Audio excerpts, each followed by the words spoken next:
Welcome. That was 252 actually, because it's 251, 303. If Ms. Pinio, Ms. Rigo, if you were making public comment tonight, if we could just have you sign in. So 7, so that's 7 plus the 250. That's what I came up with my. There's, we got a spattering of availability.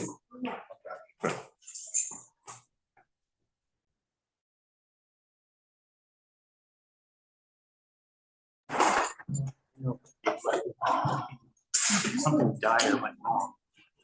You mentioned at that meeting. Something went wrong. I understand that's the capital. That's the capital. Those in the external restrictions. You are.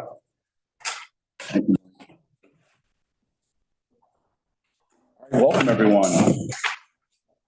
At this time, I would like to call the Wednesday, March 13th, 2024 regular school committee meeting to order. I ask that we all stand for the Pledge of Allegiance. Flag is behind Jonathan. I pledge allegiance to the flag of the United States of America, to the republic for which it stands, one nation, under God, indivisible, with liberty and justice for all. Thank you all. Typically, we have a moment of silence right now. Sean, can I do that, or is that because it's not on the agenda, I cannot do that? You can have a moment of reflection. All right, if we could just have we do have a moment of reflection. I apologize. Moment of reflection, if we could bow our heads, open our hearts, pray for those that are less fortunate and those that are in need.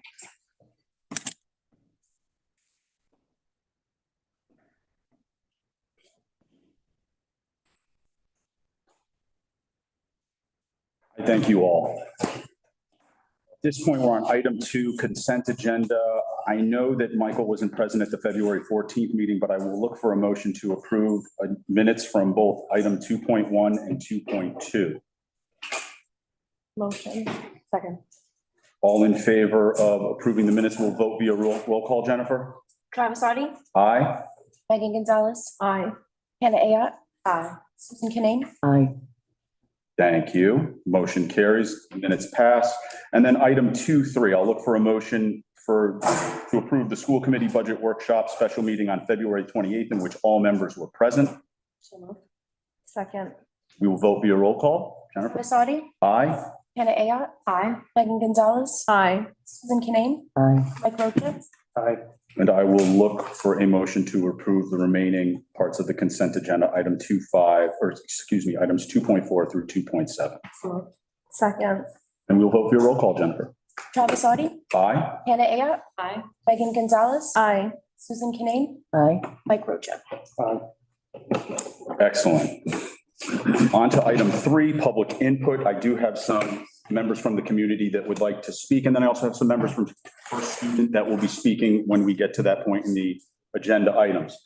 In terms of community members, I have Karen Beauchamp that would like to make a comment. Please stand, and if, as Jonathan said, if you want to make yourself present to the cameras that are available and project, this way everyone can hear and see the microphones. Yeah, those of us that aren't present in the room might not be able to hear you, but please go ahead. I'm concerned about the library language, and I would like to, just a couple of points. I think the list should be made public before you purchase any books, so the parents should have input on these books. I think it's important that the parents know what their children have access to, what books they're reading. These are minors, these are not 18-year-old children. Their parents are the guardianship of them. So they should be able to know what is being taught, what is being accessed, what is being available to them in a library. I also understand that a parent was called by the librarian asking if a book was, they had a book, it was late. She said, "What's the name of it?" And they said, "We can't tell you that." Why is that information confidential? To me, it's ridiculous. These are parents should know, as I said earlier, what their children are reading. Also, things are, if there's a complaint, what about a group of parents who want to have a complaint? And then the committee makes the decision. What about the book is still in circulation until the decision is made? I think the book should be pulled until the decision is made. So there's 7 items in here that I'm concerned about. When was this also brought before a subcommittee for language? What is there a subcommittee? Thank you. Thank you for your input. And then we also have Ms. Maureen Rigo that will be commenting. So Travis, I'm a little confused. Is there also public comment at as the library is the bill is being discussed first, or? No, we will, when we get to that item, we will bring up the concerns that Karen has brought to Oh. arise, and then certainly if you have any. Okay, so I do have some concerns. I was wondering if anyone on the school committee could tell me what maybe the alternative is to books that teach children that they can change their biological sex. If anybody has an idea of how, I'm sorry, Megan, if this is gonna be bothersome to you. I don't, this is, so chair discretion. While I accept your comment, there's nothing in the policy outlining that particular Okay, concern. well then let me back it up. Yeah. Because I'm a little bit. No worries. So a quick review of Frolic Destiny shows that there are, I don't know, maybe say 13 books on transgenderism in our school library. Some of them are geared for K through 3 reading level. I spent some time just sort of Googling certain words. I looked up anorexia, bulimia. I looked up cutting. You know, for me, this transgender ideology is a fad. I spoke before about. Maureen, we have to be respectful. I understand that you're articulating your concerns. Yes. That being said, we have to be respectful in the language that we're using.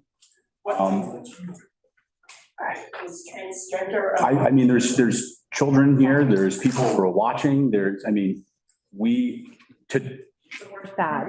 yes, to say that it's a fad is a little, Okay. yeah, a little off-putting. You can remove that. Yeah, no, we'll just Okay, you can get your point across, but let's, all right. So I don't know if this is my chance to make my, no, please. it is. This is it? This is my public comment right here? Well, regarding the library policy that we'll be discussing tonight, I mean, the articles, the things that you brought up are not in that policy, so it's. So there are plenty of parents that, I have a daughter who's expecting any day. And, you know, nobody's gonna ask me what the sex assigned at birth was. We as parents teach our children that they're perfect the way they've been born in their biological sex. We don't differentiate between a child we don't teach our children that they can change their biological sex.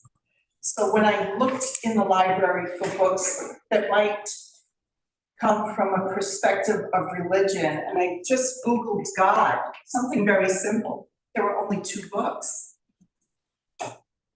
None of them were a picture book for children learning about their God-given, beautiful bodies that they've been given.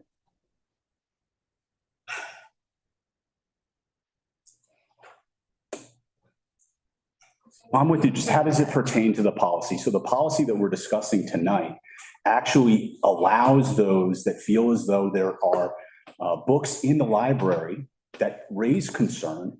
It now allows them to go through a process and basically vet the book, hear the concerns from those that have issue with it, and then put it before this board, this committee, should there be reason to believe it needs to be removed or kept. Or added for that matter, correct? So we're not discussing ideologies. We're discussing, there's a book in the library, someone comes in and has concern, they would like it to be removed. What does that policy look like? What do those steps look like? What's in the library is really at the discretion of the superintendent, the librarian, and then from there, a concerned parent that then takes it through that process. And if it is deemed that it is either acceptable or not acceptable, it would come before this board committee and we would vote on it. So that's really what the policy is. I mean, I think there's a whole group of parents that are underrepresented in your library, and I'll leave it at that. Thank you. okay, Okay. duly noted. Thank you. All right, People for comment. no other comment. All right, moving right along. Item 4, the spotlight. Principal McKinnon, will you be taking on the spotlight or the International Baccalaureate or? Beautiful. Tag you right in. So as you know, on February 18th, I believe it was a Sunday afternoon, Ms. Fiona Clark, who is the Senior Authorization Manager out of The Hague, Netherlands, sent a letter to our staff. When I say our staff, myself, Amy Lotz, our IB coordinator, Dr. Mitchell, basically stating that we are going to be an IB school. That process took a little bit longer. And when I say that, we had to fill out some forms and send them back for Ms. Clark to look over. So the actual certificate, next slide, actually came to us last Tuesday from Geneva, Switzerland, from Ali Pekka Heinonen. Next slide, Ms. Ali basically writes a little bit about the IB schools, where it's going to prepare our kids, for becoming responsible citizens, responsible adults. So the hard work that this school, and when I say the school, our NYP, our teachers that are in grade 6, 7, 8, specialists, and in particular, I have to certainly point out a couple of seats down, Ms. Amy Lotz, who is our IB coordinator, and Mr. Lee Torres, our social studies teacher. Really, pretty much over the last year, whereas Dr. Mitchell had pointed out to you of the 101 that is to be addressed. We had that one assessment, MTBA, that we finally finished. We turned it in mid-February, get back to us February 18th. So we are now officially an IB school. I certainly want to recognize our NYP teachers and also our coordinator Amy and Mr. Torres as well.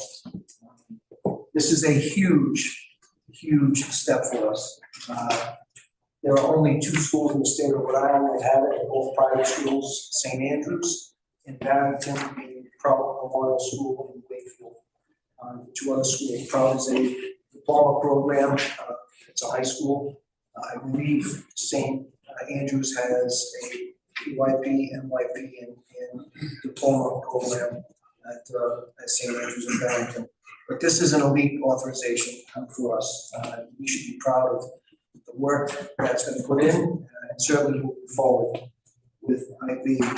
The next slide, we are currently in the process with our 8th graders of the community project. We are in the first phase of that project, and that's basically defining a need within our community and creating a goal. Similar to, it's more of a, it's fair to say, a service learning type program. We have right now, I think there are 9 of our students who are going to be working as individuals with these projects. We have another 3 groups that are working in groups of 3, and I think we have 2 that are working in pairs on this project. Each student is responsible for completing the guide, completing the reflections, doing the investigation, all the parts of this community project. Last year's, as a learning mode for all of us, it was new to us. We kind of muddled our way through it. We finished it. I think this year, under the direction of Amy and Lee Torres as our community project coordinator, the students have been put out some great work with that. Next slide, John. I mentioned this at our February meeting, but I think this is important to certainly talk about again. We have started a composting and recycling program in our cafeteria. And as I mentioned, you'll see a picture of a trash receptacle in one of our next pictures, but we have taken basically 4 huge trash bags and made them basically half of a trash bag at every lunch. Next slide, John. There's a couple of pictures of some of the things that Mr. AI has put forth. Our food gets composted, so any food item, with the exception of liquids, gets put into that green bag in the top left-hand corner. Every Friday, Black Earth Composting Company comes and picks it up. Basically have areas for liquids that get disposed of, and then plastic, paper, and even if you look at the little girl in the middle there, that box, we're recycling plastic wraps from whether it's crackers, candy bars, not that there's very much candy in there, cheese sticks, so on and so forth. Those all get recycled again. So again, we're taking a trash container that once were, four full ones at the end of our 3 lunches, and we're now down to a half. This is certainly, to me, I'm certainly as proud of this as I am our International Baccalaureate. And I certainly have to shout out Miss Amy McLean and Michael Ayotte as members of our green team for really pushing this. Our kids, they know the routines now. There's very little left on the floor, which is fantastic. Next slide. We have some students who are going to be in some competitions this coming weekend, March 16th. Annie Morley is a grade 5 student. She is going to be representing Wilbur McMahon School at the Script Spelling Bee at the Rivers Theater in Cumberland, Rhode Island on Saturday at 10 o'clock. We also have a few students, I'm going to name them.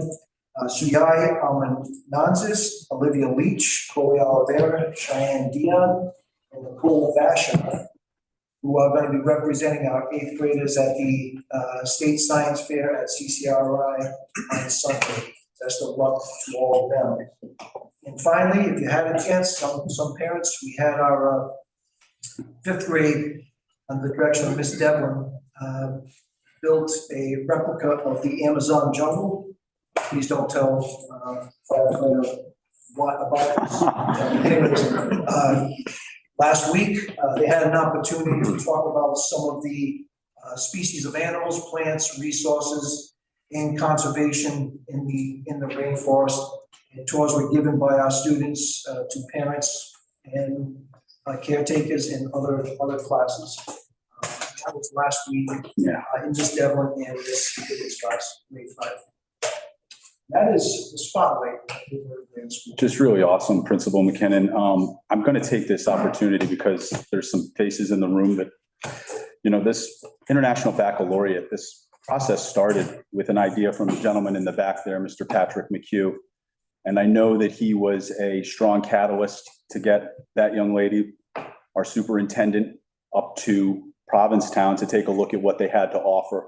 And then we got the ball rolling. Certainly there were challenges with COVID, but you coming on board, Amy and Mr. Torres, it's just really a beautiful story to see all the checkpoints, to see you guys exceed and meet the expectation. I mean, not only in the classroom, but then also to hit the marks for this program. It's such a market differentiator for us. And as you stated, we're the only public school in the state that has this middle years program. So I'm really excited for everybody. And more importantly, I'm excited for Patrick, who had this vision, and for your team that brought it to fruition. So really, really nice job. I applaud you. If I may, Chair. Please go ahead, Lori. Hello, Patrick. I know you're in there somewhere because you did text me. I was a skeptic when I first started, and I was more, supportive of a College Board pre-AP program for the middle school to increase the rigor. And so Patrick was relentless in his advocacy for IB. And so I caved in, and I'm glad I did, because when I did go to Provincetown with my husband, made a long weekend of it on my own time and my own dime, I was convinced. I spent a couple of days with just, access to the entire building. And I went to meetings, IB meetings and so forth. And I was sold. And so we were no sooner getting started and the pandemic came.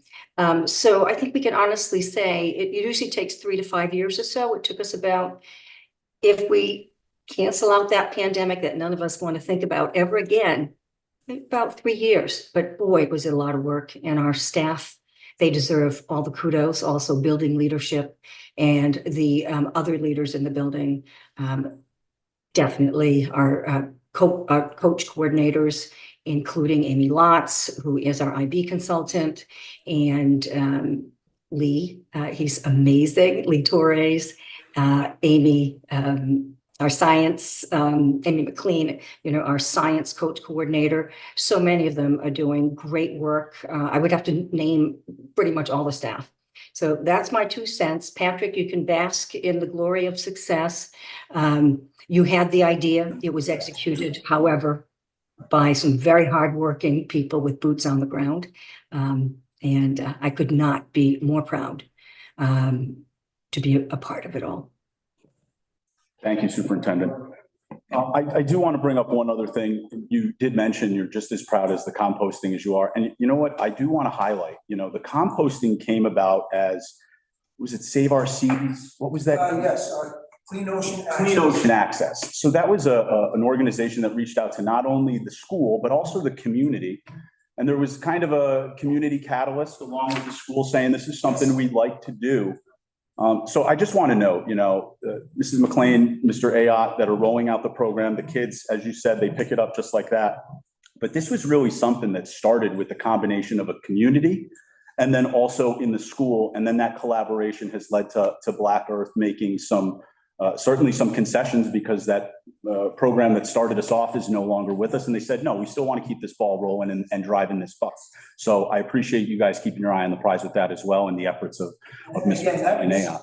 That was Ms. McLean and Mr. Ayotte. Beautiful. Members of the green team that, kept that ball rolling when Clean Ocean Access, Yes. dissolved. Obviously, Black Earth is a big company. Yes. They do have other clients here in town.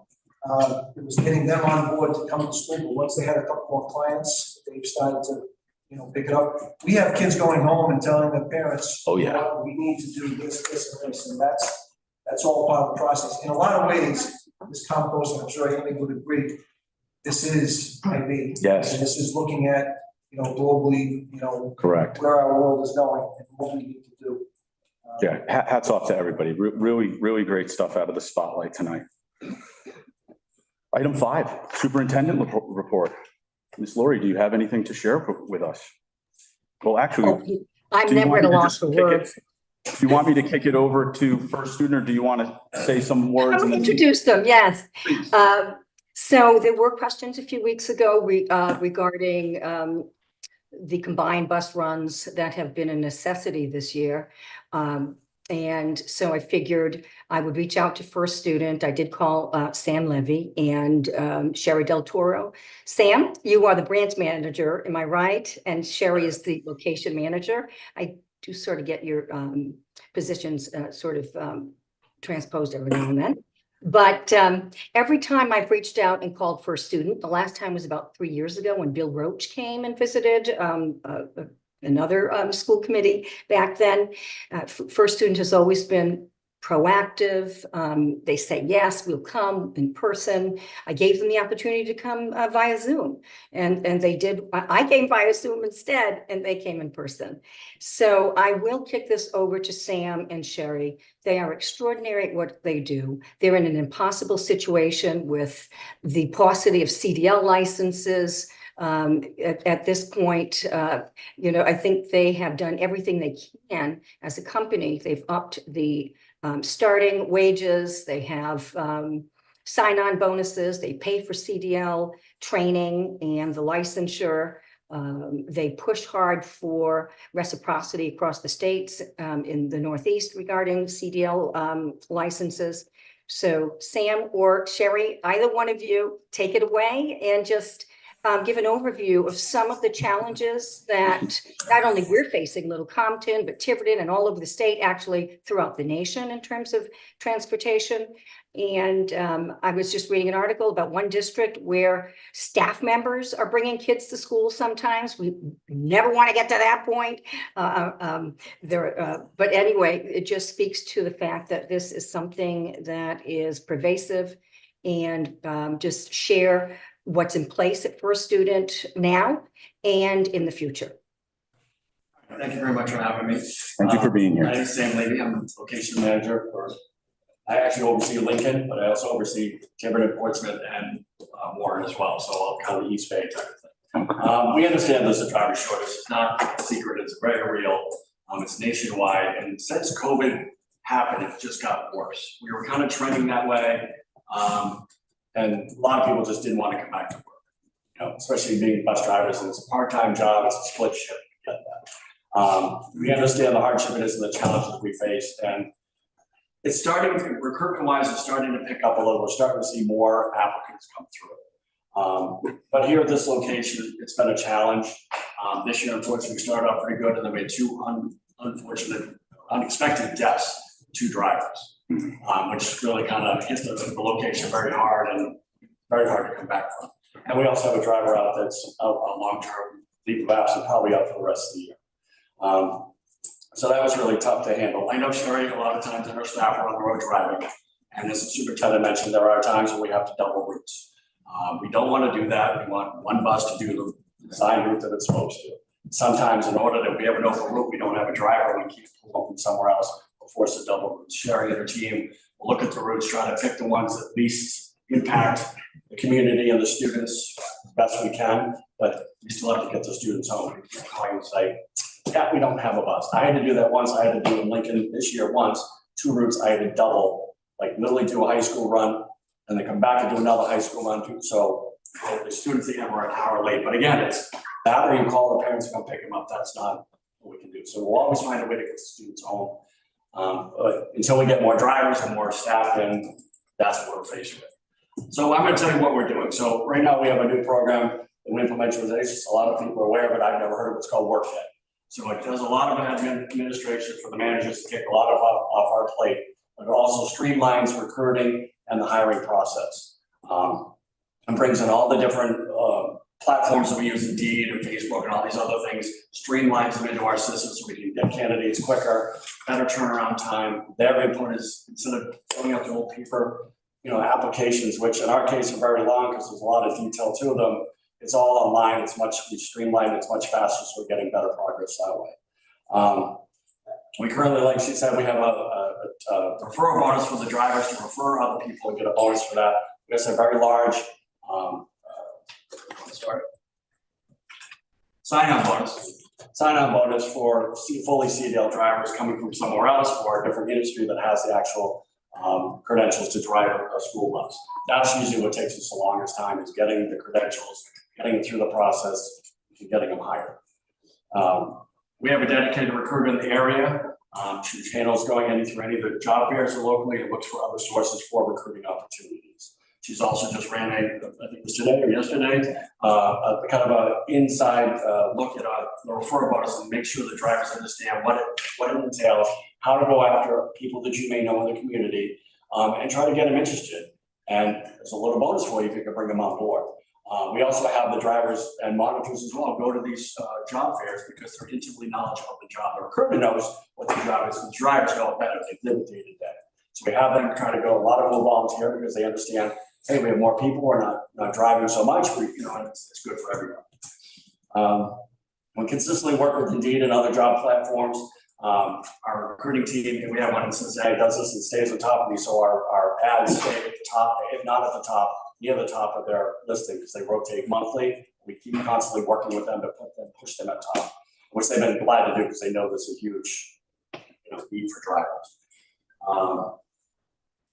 We do a grassroots thing too with the drivers, like I said, looking to go around the community and put up flyers, put up lawn signs, go to different places. They kind of meet together and see what ideas they can get. There's different areas they can target to put up help wanted signs and in the community and the surrounding towns. Because we can take drivers from anywhere. It's not just have to be from here in Little Compton or Tiverton. It could be at Warren, it could be West Warwick, all over. So we'll take anywhere we can get people. That's what we're trying to reach out and try to think outside the box, so to speak. we got permission from the superintendent, we appreciate to put up one of our flyers up on the district website, as well as with the principals getting flyers to put out, which works in some communities. Getting flyers to the kids to take them home to give the parents, because usually it's a split shift and people looking for a part-time job, their kids in school, that's when they would be, it kind of fits in. Smaller communities or affluent communities, we find that to be hard. People don't want to drive a bus. Not glamorous. A lot of people find a lot of pride in doing it. It depends on who you are. We have been able to source one driver from another location for this year, and we're hoping to get another one within a few weeks. Some of the locations get help or they get more hires in, and then they have spare drivers to call them. We try to entice them to go to other communities and drive for that location. So those are the things we're doing. We know this is a big challenge. We're working very diligently too. We take it very seriously. Sherry and her team is amazing, and all the things that they do, and a lot of time driving, where she should be doing managing of other things as financials and all the other stuff that we do. But she realizes what's important, and that's getting the kids home, and that's what we're here for. So thank you for your time, and appreciate letting us come up and kind of explain what we're trying to do. Thank you.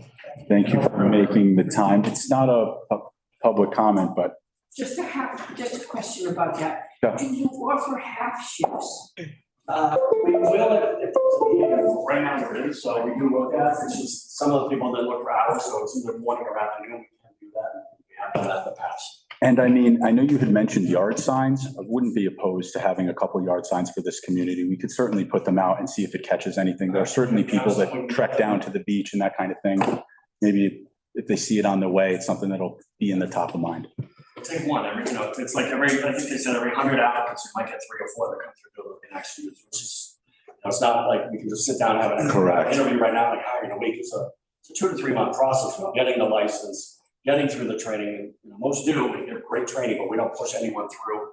It's not gonna work for anybody. So Correct. they have to be qualified, they have to know what they're doing, and that's, we try to be the best of the best, so. Thank you. Please, Michael, go ahead. So, Sherry, I see you driving, and I know you're trying. But my question would be, being that you manage basically Newport County, and we see a lot of doubling going on, or we get emails about doubling going on here. Is that happening in the other communities? That's my location, it happens all over the state, all over Massachusetts. So Portsmouth, Tiverton, Portsmouth, Bristol, Warren, I'm in Lincoln, I know all the location managers. We last chance to do it, but Saturday we call you and say we don't have a bus, we're not gonna do this. So we may have to double routes, we try to minimize the stress of it to other parents and students and kids getting home a little later than they normally do, but we wanna get them home, so. I just wonder if our routes are being doubled more so than some of other communities, and if we could, can you pull drivers from other communities so we don't have our routes doubled as much? I don't think you're doubled as much as other communities. I think it's pretty, on most days, we're somewhat doing that. Some days I know today was a good day all around because there was a bunch of schools throughout that were closed, because I had like 3 extra drivers. I called you immediately, so no, I got 2 schools open today. So it's not always a standard thing. So we don't like to double, but it is happening until we can get more influx of people. Like I said, we are seeing the applicant pool gaining traction and seeing more applicants come through the systems. And that's what we try to do, is try to get as many in and try to get them going. And I understand that, we just don't want the kids on the bus any longer than they have to be, right? And we looked at it, like recently, we looked at the numbers. I think we had a double, one route was open, we used 2 buses, on the third one too, to get these kids home. And I think we looked at their stop and then what time the kids come, the latest one was home for 2 minutes after their normal time. So again, like them home when they should be. Not terrible. I mean, it's an hour sometimes. I'll take 14 minutes any day. Like I said, that one route, 2 routes that I had to do, the elementary was an hour and 10 minutes was the last one I went home. And I had to call the superintendent and go, this is the day I dread it, but again, it's either that or you call the parents and pick them up, because we don't have them. We're not gonna do that. We'll find a way to get to them. So. Appreciate that effort. And thank you for being here tonight. I really appreciate you coming out, explaining the situation, explaining the process, and kudos to both of you for the steps that you're taking to try to bolster the staff so we can provide the support that you're all trying to do for our students. Appreciate that. Item 5.2, update on the solar project for Wilbur McMahon School, Superintendent. Oh, yeah, you guys can, please. Yeah, I was gonna say, enjoy the scenic experience. Okay, we made it through the planning board. I believe you were there, Travis. And Yes, so is Jonathan. with Yes. Newport Renewables. And next, it will be on to the zoning board, and that is the 20th, next week. Wait a minute, the 19th, sorry, the 19th, Tuesday. Is it, John, is that right? No, I think it's a different day. Is it the 25th? Wait a minute. I think it's the How did I 25th. get that for zoning. wrong? Wait, okay, how did I get that wrong? Zoning is the 25th. Zoning, okay, thank you for that. And so we think getting through zoning will be a-okay. Newport Renewables will have a bigger team at that meeting, Travis. And so, because that'll be a trickier sort of presentation. And so we're pretty hopeful. Sorry about getting that date wrong. I get a lot of meetings coming up. No worries. But, Jonathan, who was the gentleman that met us from Newport Renewables? I got his email. Stu, yeah. Flanagan. So Fantastic. Stu, yeah, he was prepared to do an in-depth presentation. He brought I think the documents that the zoning is going to really delve into, but he had that ready for the planning board. He was very, they came with a team. They provided documents to the entire planning board and anyone else in the room, and they were ready to do an in-depth presentation. It didn't require that based on the questions the planning board had, but we're certainly ready to move forward with zoning and for him to do that presentation. Yeah, he'll be ready. And like I said, he'll have a bigger team this time, ready for anything that's thrown at them. They're pretty prepared. Thank you, Superintendent. Over to item 6, the finance report, Mr. John McNamee. Thank you, Mr. Chairman. John, you put that, do you have my report? Yeah. So just go to page 9 on that report.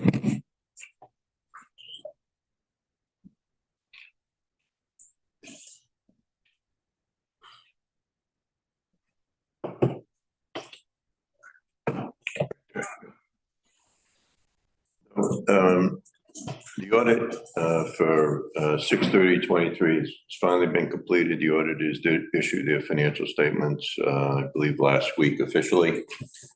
So if you look at the second column, and you'll see audited 6/30/23. The results of that audit have indicated that we have excess of revenues over expenses and transfers of 114,314. We had an accumulated surplus from 6/30/22 of 590,000. We add the 114, that gives us 704, which is our accumulated surplus as of the end of 6/30/23. Now, we did vote, if you look at the fourth column over, the actual for 2/29/24, you can see down towards the bottom that there's a $300,000 transfer, and that was voted on by the school committee back in October, I believe. I was going to have them vote on 400,000, but I was waiting for the audit report to come out to make sure that there were no adjustments to my original numbers, and there weren't any. So if you look at that projection column for FY24, this is where I anticipate we're going to wind up the year. You can see that I'm looking at right now a potential loss of around a little over $55,000. We take out a $400,000 transfer, which we're going to move over to the capital reserve fund, and I'm going to show you that fund in a minute. That's going to take down that 704 number down to about 248,462. So that's going to leave us with roughly about 3% of our overall budget as a reserve going into the FY25 year. I'm going to go to the next slide, the next page, I should say. So this is the capital reserve fund. This fund was established back when we doing the front entrance. We were hardening the front entrance in order for us to get housing aid, which is a 35% reimbursement for ride and anything we spent on capital improvements. We have to have a separate fund established in order to do that. So we had set up a capital reserve fund back then. We received the housing aid. for that project, and basically we wound up zeroing out that fund. So right now in 23, it's showing the 303,451 transfer, which is basically coming from the FY 22 excess. So that 590 that we saw on the previous page, the 303 was coming out of that that year. So we're kind of a year behind in terms of the transfers. In the current year, we did make 2 payments for some of the planning done on the solar installation for 51.3. So that left us as of the end of June 30th of 2023, which is the audited financial year, with the 252,151 in that fund. Let's move over to the projection column, the last column. So as of the end of the year, if you start with the number at the top, we're looking at 185,000 that was voted the financial town meeting to help support the solar project. So we're going to anticipate having the town pay that once the solar project starts in earnest. We'll add $400,000 to the fund as a result of the transfer from the 704 that we wound up with the 23 with. So that'll give us 585,000. So currently we've got a couple of projects that have been completed or almost completed. We have the art room for 56,575. We had the gymnatorium for 184,585. We have the kitchen improvements. I'm not sure if that number is correct, but we've got 10,000 in there. We've got some other money coming from grants to fund that one. And then the balance of the solar project would be 461,700 for a grand total of 712,860. So that's going to be a reduction in that fund of 127,860.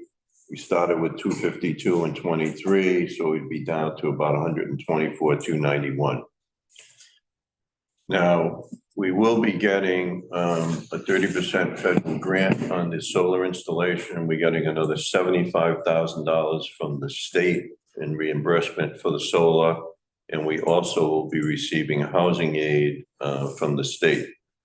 All that money is going to wind up coming in FY 25 and beyond. So just from a cash standpoint, we needed to have those transfers into this fund so we could establish enough cash to get these projects completed, capital reserve fund.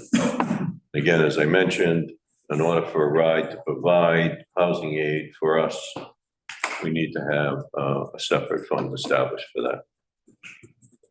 So I just wanted to clarify those numbers, Mr. Chair. Thank you. One thing, Travis. Can you just, without putting too much on the spot, just give everybody just an idea approximately under your expenses? You said that there's 75,000, that's 30%. What should we expect back approximately from the 4 expenditures that we're doing, the 4 renovations that you would say? The 461, the 10, the 184, 5675, the 56,575. Like, what should we expect to add back, even though it's coming back in 2025? What would you think approximately? Well, it may be beyond 225 because the housing aid, depending on how much it is, gets paid over multiple years. So on the, so we've got 240 on those top 2 projects, let's say 250. So we should be receiving, let's say about 80,000 back on those projects. And on the solar project, with the, we've already got 185 from the town. So we'll wind up getting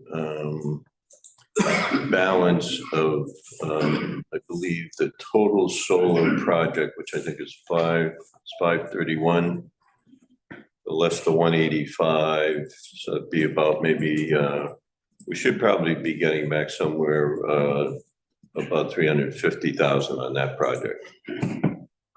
So 350 plus 80 potentially paid over multiple years. Right.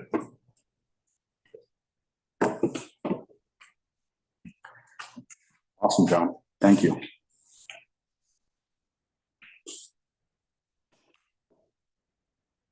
So moving right along, we're on to committee reports. Policy Subcommittee, item 7.1. Do you want to do a little report now, or do you want to wait till we're discussing policies? We didn't meet in the last month, so I can wait until we discuss the policies to be voted on. Perfect. Portsmouth School Committee Liaison Report, that is me. Let me bring everyone up to speed. First and foremost, our representatives are advocating for us at the State House for both the transportation concerns and then the state funding issue. While we weren't impacted like a town like Tiverton that lost $1.2 million, the entire East Bay was scrapped of their state funding. So the governor will possibly revisit that, and maybe we get some jingle back in our pockets. In terms of what's going on at the high school, we're finishing up winter sports. We had 3 indoor track athletes that qualified for the New Balance Nationals. Our Portsmouth High School boys hockey team is in the finals this Sunday at PC against St. Ray's Academy at 1 p.m. And then Monday, 3/18 starts spring sports. A group of students, Project Close Up, just went down to Washington, D.C. to work with the legislative branches, met with the senators, the congressmen, and they talked about how to start, pass, and act on legislation. There is a Model UN conference coming up for our students on 3/23 that is at Boston College.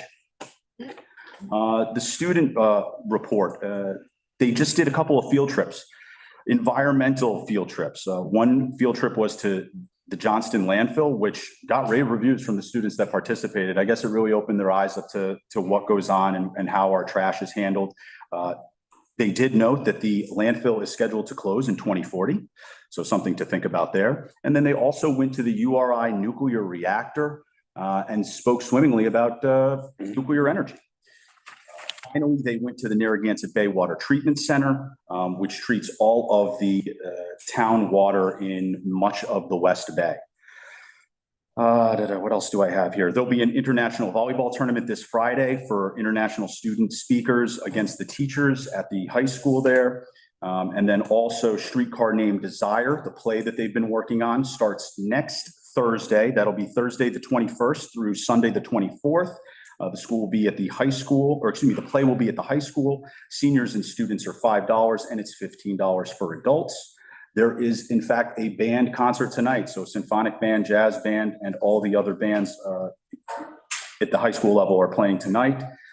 Future Business Leaders of America meet on 3/22. Apparently many of the students that are involved in this, they took a test that basically evaluates what kind of leader they would be in an organization. They look forward to getting those results back. And this will be the first time in 4 years on Saturday that our band at the high school participates in the St. Patrick's Day Parade. And finally, they're looking for a blood drive. They're doing a blood drive on the 30th. They're looking for 30 participants. And in other news, the Portsmouth School Committee did approve the budget that will be presented before the town council, and I think voted on at the council on April the 23rd. And that's all I have from the Portsmouth school system. What I will say is if you have a student that is in the high school, the best chain of command is to communicate with the high school. While myself and others on this committee and or in this room certainly can navigate your concerns, the best point of contact is the principal at the high school, the superintendent at Portsmouth, and or the teacher and or facilitator that is dealing with your child. So while we can certainly advocate for you, the direct connection is the best way to go. That's it for me on the Portsmouth School Committee Liaison Report. I will turn it over to Ms. Sue Kinane on the Wellness Committee for item 7.3. Nothing to report. Our next meeting is next Thursday, March 21st, 3:30. Come and join us. In this building, Sue? In this building? Mm-hmm. Beautiful. Thank you. Item 7.4, Town Recreation Committee Liaison Report. Michael? The town rec just met recently and voted to recommend to the town council on the construction of the tennis courts / pickleball courts, a what they call post-tension construction, which is basically new court made out of concrete with a bunch of cables in it, is the short version of that.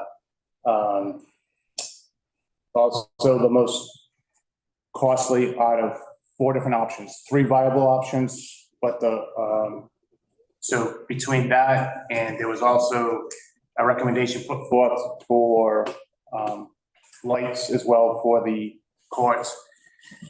The numbers were approximately between the courts and the lighting system, it's approximately about 719,000, somewhere into that vicinity for 2 of them. They're gonna be doing some fundraising. They do have some money that was appropriated at last year's financial town meeting of 250,000. Some of that's gone towards engineering already. So there's a big gap between that approximately 200,000 to the potential 700. So there will be fundraising going on for that. There was signage that was just approved at the town council per the recommendation of the recreation in regards to that the town of Little Compton has a leash law, and now there's going to be signs placed in 2 different locations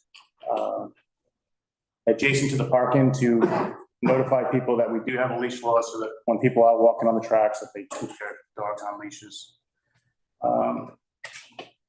The last thing would be, if anybody wants to use any of the facilities, again, the soccer fields, baseball fields, veterans parking, tennis courts, basketball courts, please go to the website, littlecomptonrecreation.com. Please fill out the form so that we can get it to the right individuals to get you approved. It's just we're trying to streamline everything so everybody goes to the same location. That's it. Thank you. Thank you, Michael. And then finally, item 7.5, negotiation subcommittee report. We did meet with the support staff negotiation team. We laid out the ground rules. Say we met for about 5 minutes, and we will reconvene, I think, on the 27th and exchange our proposals. That's what I have for the negotiation subcommittee. Item 9, we have some action items here. Before we discuss that, has every member of the committee seen the request from the Portsmouth Parents Helping Students Organization? Excellent. So I will consider a motion to approve the $500 donation to the Portsmouth Parents Helping Students Organization in support of the class of 2024's after prom party. Second. We will vote via roll call. Jennifer? Travis Audi, Aye. Hannah Ayat, Aye. Megan Gonzalez, Aye. Susan Canane, Aye. Mike Rocha. All right. Excellent. The motion carries, and this provides certainly a great time, but also a safe after event for our students. And it goes all night, and the participation is, I want to say they said over 90% or 95%. So excellent program to be a part of. Item 9.2, I will consider a motion to approve the Special Education Local Advisory Committee bylaws. Second.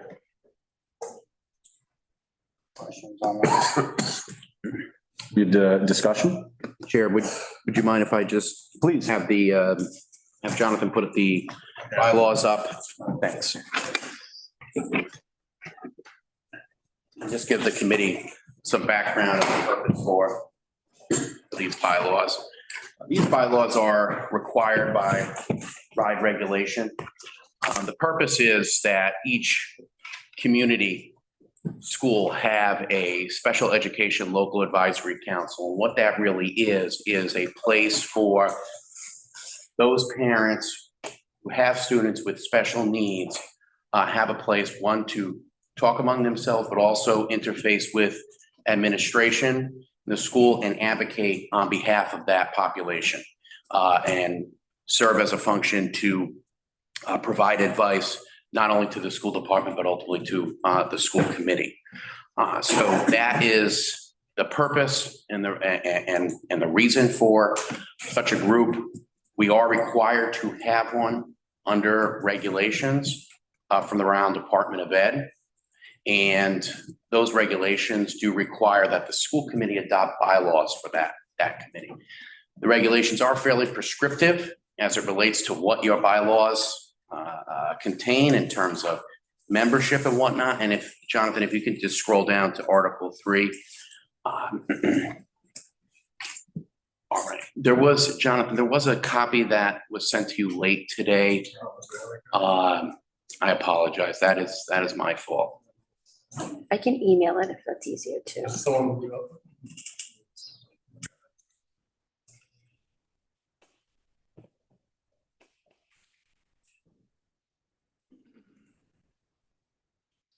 Yeah, I'll explain once it's back on the screen, but there was some just slight changes relative to the selection process for the membership.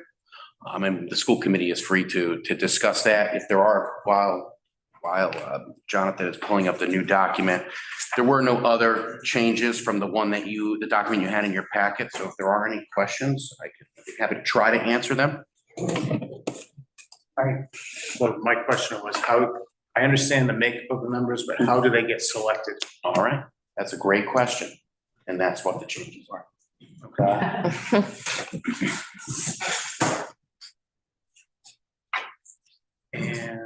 And so I can tell you under the regulations, they require that whatever this group is in terms of the amount of people, a majority on that group must be parents with children with disabilities. And 50, this gets a little complicated, but 50% of that majority must be selected by parents with children with disabilities. So there's that. They're kind of selecting their own representatives to be on this board.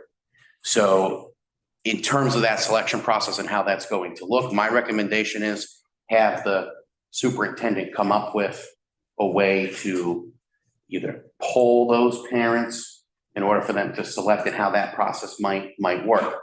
But of course, it's open for discussion from the committee on how they would like to see that happen if you all choose to go in a different direction. But that was going to be my recommendation as to that. In terms of other members on that committee, so a student with a disability, a special education teacher, a general education teacher, and local education officials, those would be selected by the superintendent. And then ultimately the student support service director will be a permanent member.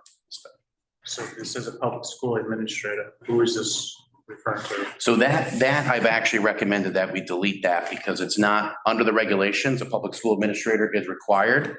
If you look at number 3, student support services director, that fulfills that requirement. So it would be that individual. Okay. Unfortunately, no. That's not the one though.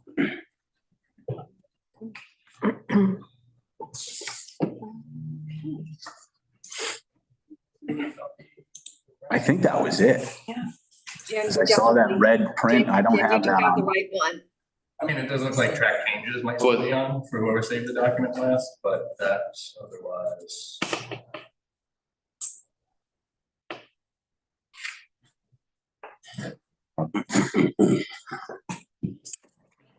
But I have my laptop today. That is not the version, if I may, Chair. That is not the version that we worked on.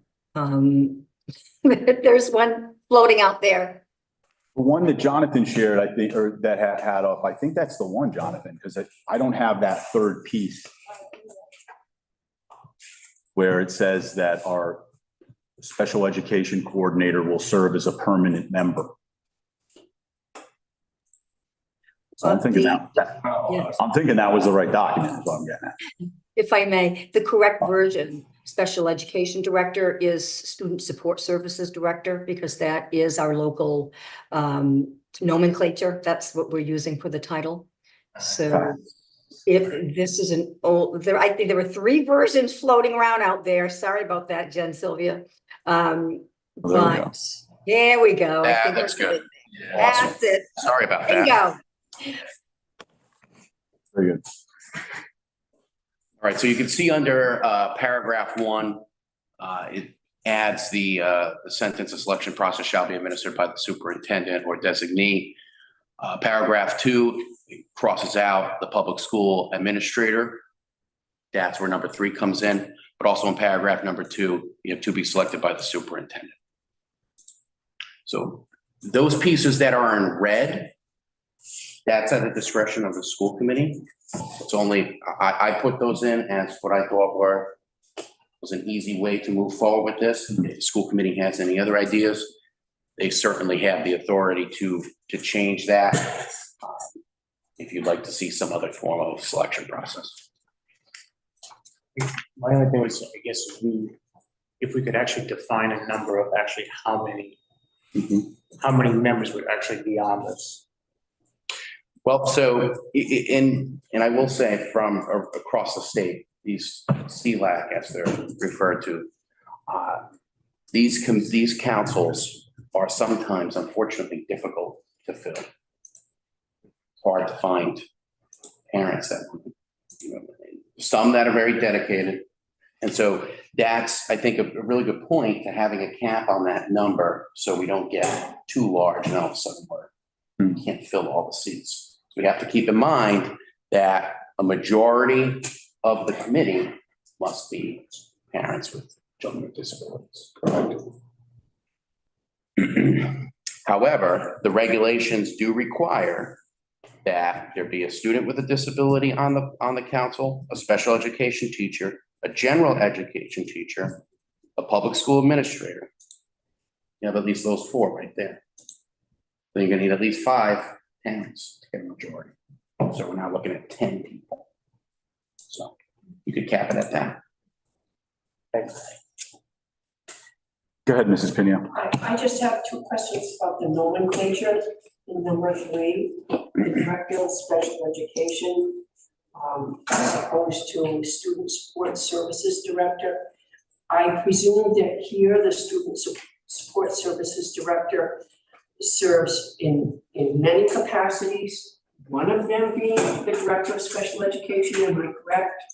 I believe so. That's correct. Correct. Yeah, that's why I didn't realize we had to change that verbiage, but nonetheless. So I'm thinking that the state language is the director of special education, because over time, perhaps the student support services director's role could change. But the piece about the director of special education is not going to change. So I'm just suggesting that we might want to keep that, the director of special education, because at this point it would be noted that the student support services director is now the person coordinating that, but not necessarily always. And furthermore, that there would be a, I'm trying to read behind people here. There would be a public, thank you, Patrick. There would be a public school administrator. I hope that the public school administrator would not be the same administrator as, because the student support services director is considered an administrator, is that correct? Correct. That's correct. So I'm hoping that that would not be considered the same person.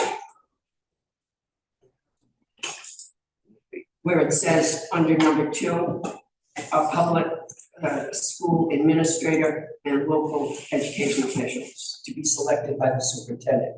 It's important that the director of special education be separate from a public school administrator so that there are 2 representations.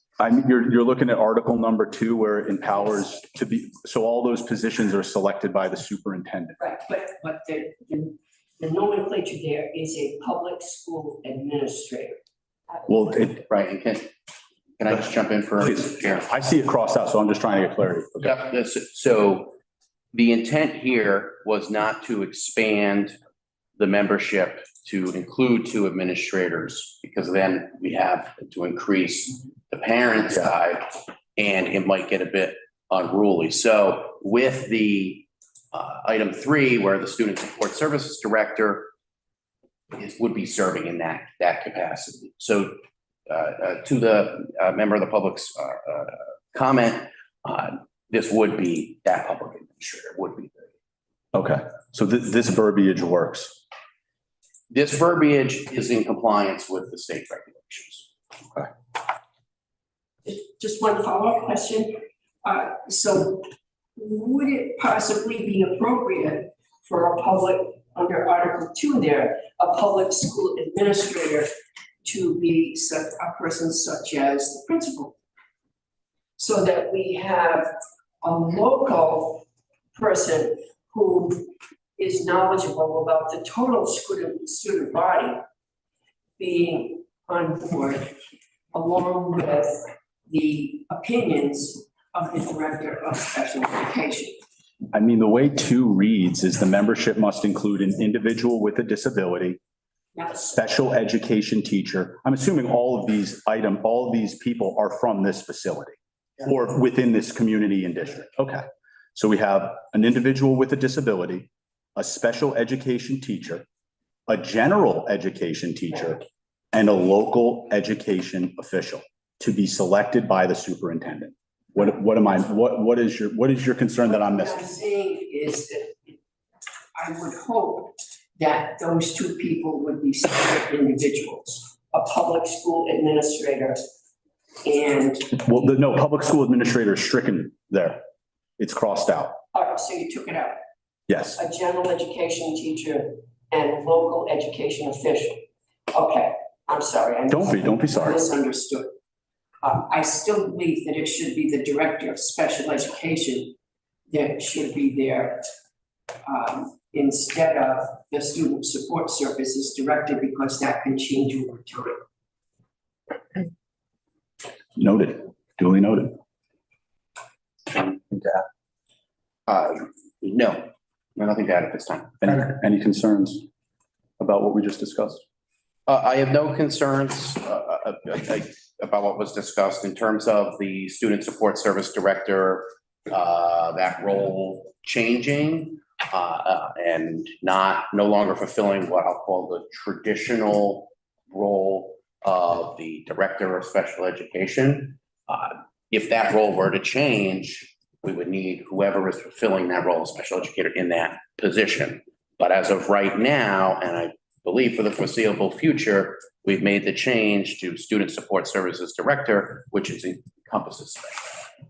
So that's, again, that language there is compliant with How we operate. the regulations. Okay. And if that were to change and the student support services director no longer fulfills the role of special education director, then we would need to change it at that point. Okay. To be compliant with the law. May I just ask, how is it stated in the state language, state regulations language? Is it the director of special education or not? I do not have the regulations in front of me, so I'm not able to answer that question for you at this point in time. Because I think it's important that our district be consistent with the language of the State Department of Education. That's my major concern. Thank you. Noted. Can I ask a question, Travis? Hannah has a question, please. Sean, does the state, when they send out advice about how to craft these policies, do they request that they localize the language to fit the district? Or is that something that you're suggesting? So anytime that we are making a policy, we're always localizing it to the district, to the extent we can. Regulation says you gotta do X, you gotta do X. Doesn't matter if you're Little Compton or some other town within the state of Rhode Island. As it relates to nomenclature, the regulations are concerned that it's the special education director. Whether you call that the student support services director or some other language is really irrelevant. We know the administrator that needs to be fulfilling this role. Okay. If that's that person, we can call them whatever we want. But ultimately, as long as they have that role, they're the person in play. Thank you, Sean. Mrs. Pena, discretion.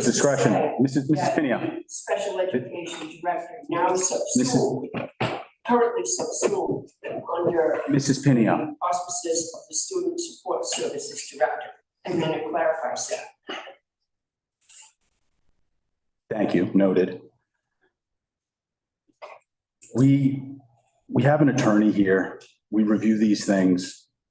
He reviews them. We make sure that we're in compliance with what RIDE puts forth and what the law protects this town.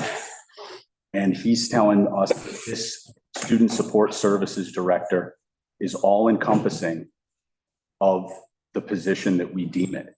So it could be student support services director, it could be special education director, it could be assisted needs director, however we determine it to be. Excuse me, is that what you said? Sean, is that what you said? Yes. Okay. I think, just to, just so that we can keep it odd numbers, I really would like to see the membership, so that it states that we have 9 members, so that it fulfills the majority of the parents at 5 and the staff at 4.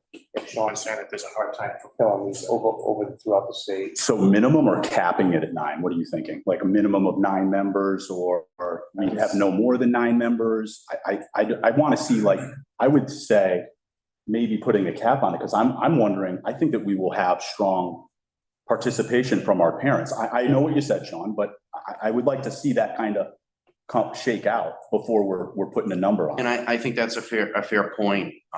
You know, you could very well have a lot of enthusiasm about this. One proposal to consider might be to hear what Mike is saying about the odd number. Yeah. You can require that it be an odd number membership. So there isn't an issue of tying. That's fine. So we can certainly include that as part of the membership. So let's think about putting that, let's put that in. I mean, because I like the idea of the odd number, but I also don't like the idea of capping it until we know what the community looks like in terms of participation. And should we run into the situation where Lori or Mark is coming to us and sharing, hey, we started and we're only at a number of 7, so we don't have the majority of parents, then we can talk about what steps we need to take. But I do like the idea of it being an odd number, so there's no, it's a push, there's nothing like that. Besides that, I don't think we should cap it at this point. I want to see what yields from our community. I agree. Is there anything that can go against us if the group is too big, which doesn't sound like it's going to be compared to what you're saying. And I understand what Travis is saying, but is there any drawbacks to that? If I mean, any committee that becomes significantly large, you have scheduling problems, so, Yeah. you know, so, I, like you said, I don't think we're gonna have that problem, but if we do, I think that might be a good problem to have, right?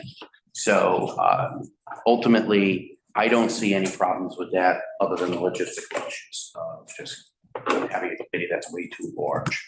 So if at one point, again, the CLAC team can come back and make recommendations on bylaws, oh, you know what, we do need to cap.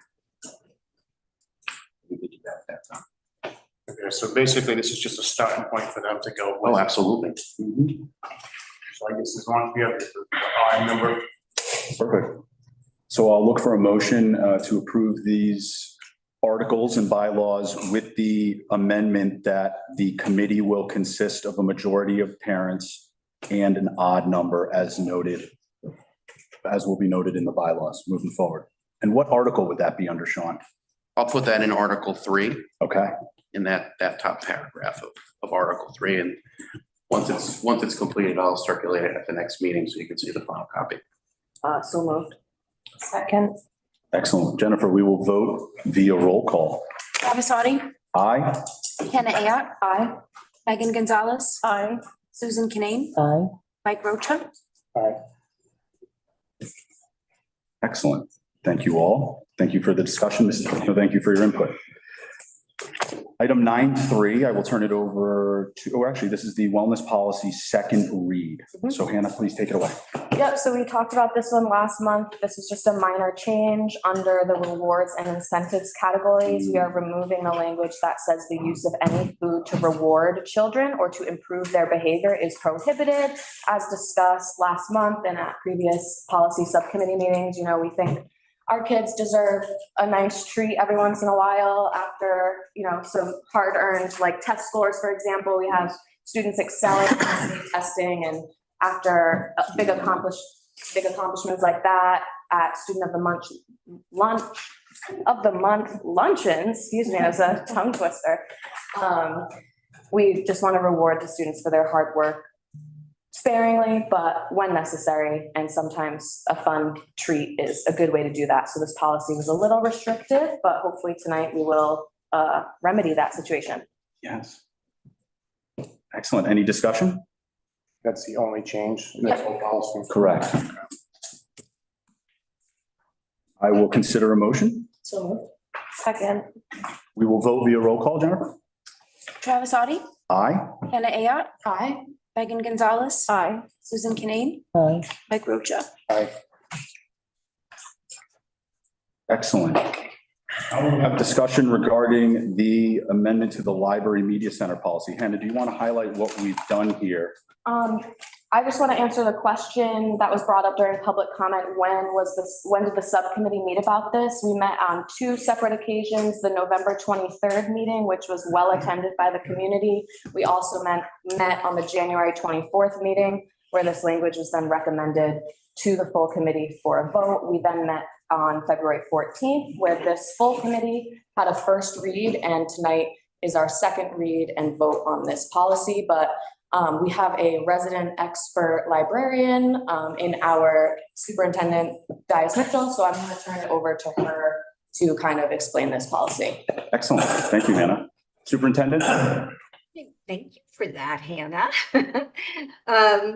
Yes, I've spent a couple of decades as a library director and teacher of advanced media skills. So anyway, this policy predates all of us, and it was missing one critical component that every library media center policy has. And every public school district does have a library media center policy. It was missing a procedure for handling formal complaints. And this particular process is an exemplar. It's used by many hundreds of districts throughout the country. And it protects the person it protects and supports the person who is asking the library, the school to reconsider a material, a book, a website, an online subscription database, anything, any sort of learning modality or medium that is that patrons can borrow in the school library. So it supports the complainant, and it also supports the community, those who would want to continue accessing that particular resource until there is a decision made. It's also a tiered approach to the complaint process. Obviously, the first person that the complainant should bring his, her, or their concerns to would be the school librarian. If that response from the school librarian is not satisfactory to the person with the request for reconsideration of this material, then it would go to the principal. After the principal weighs in, and if the stakeholder is still unhappy with the principal's disposition of his, her, or their complaint, then the person could go to the superintendent. And the superintendent would, look at everything. Everyone through this process is looking at review media that is listed in the other parts of the policy: Horn Book, School Library Journal, book list, the New York Times book review, et cetera, looking at circulation statistics, who is taking this out, et cetera, et cetera. And if the person is not happy with the superintendent's disposition of the complaint, then the next tier would be the school committee. And so this tiered approach is makes the whole process supportive of all parties. It certainly strikes down any sort of unilateral decision at the beginning that we certainly don't want that to happen. We want the decision to be community-based and sort of a hierarchy of consideration. And obviously, if the person is not happy with the school committee's disposition of his, her, or their complaint about the library resource, then, that stakeholder could likely take it to the courts. And I've never seen that happen. I've seen things go as high as the school committee in my career. I've never seen them go beyond that. And I was a practicing library director for a couple of decades, and I only saw it go to that level once in a large district. I saw it go to the superintendent a few times in my career, but it's very rare. And so, like I said, this is a really sort of wraparound process. Everyone is supported throughout. The young readers, staff members who might want to access that resource, and also the person making the complaint. And that's why the material does remain on the shelves, because it has not been deemed inappropriate or unacceptable or et cetera for that library collection. And so that's it. I mean, I think this is the second read. This is, like I said, boilerplate stuff. These are policies that are pretty much universal in public and school libraries, the process to, file a complaint. And that's it. Any feedback? Superintendent, this policy, just to be clear, whether it's somebody that has a complaint about a book that is currently in the library or somebody that has a request to place something in the library, it would then go through this process, both to remove and or to add, no? No. Go ahead. The process for asking the librarian to add to the collection is pretty informal, and it happens all the time. School librarians are constantly getting emails. Hey, have you seen this book? I got this for Christmas to read to my little preschooler, and I went in to file it, and you don't have it in the database, or it could be a staff member. So there are many ways that materials make it onto the shelves of a school library, and many books and many other resources have been recommended by stakeholders or fellow librarians at a conference or at a workshop. Yeah, it happens all the time. This policy. The librarian is the arbiter of what is in that collection, because if you put the library policy up again, you'll see sections before the complaint process, outline the collection development process, the selection process. So go up, see, keep on going, up, keep on going, keep on going. Keep on going. There it is. Procedure for selection. And so no librarian takes this lightly. They know that materials are expensive. They generally want a lean and mean collection. And so this procedure is in place.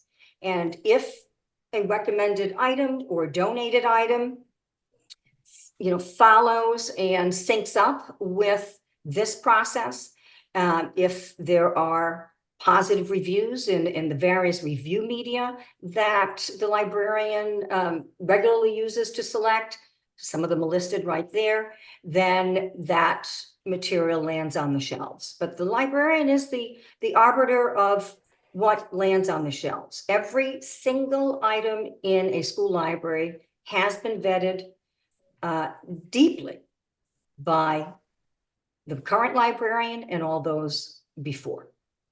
It is not a loosey-goosey process. All school librarians have at least one graduate degree, most have two. An MLS and a content area, a graduate degree, and they are specialists in selecting materials, in collection building and weeding, constantly updating it, and weeding out anything that is in disrepair or that is archaic in nature. And nowadays, when it comes to anything in the tech section of a library, within a few years, that needs to be weeded. So the librarian is the arbiter of what, she's the expert, he is the expert, they're the expert. And we trust in their capabilities, their training, which is ongoing. And I've seen very few complaints about library materials in my career. Some have been valid, but very few. Discussion from the committee. Yes. Go ahead, Michael.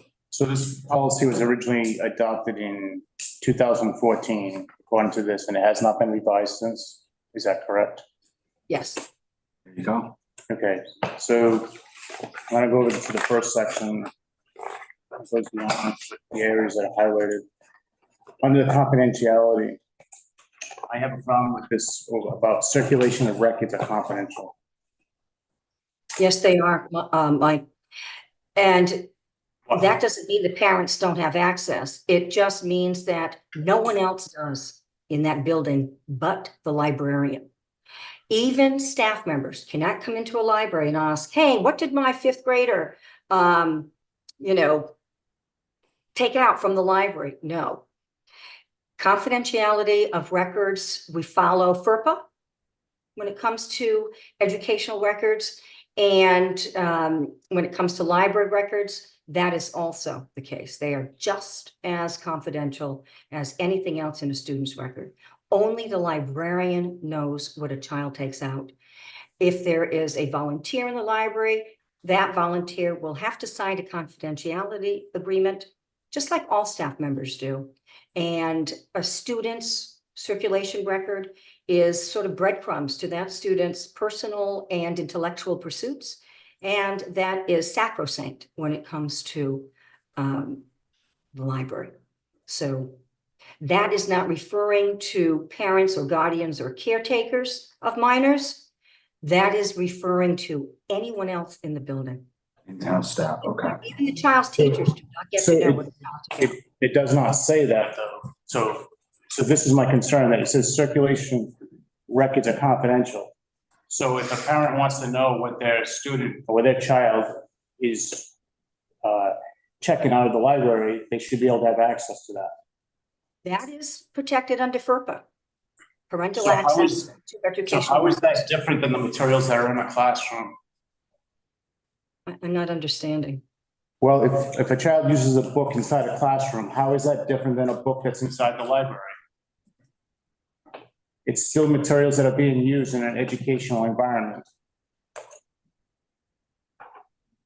Libraries are a different space altogether. A library circulation record, my library circulation record in a public library or university library is absolutely confidential. The police actually need a search warrant or a subpoena to access library records.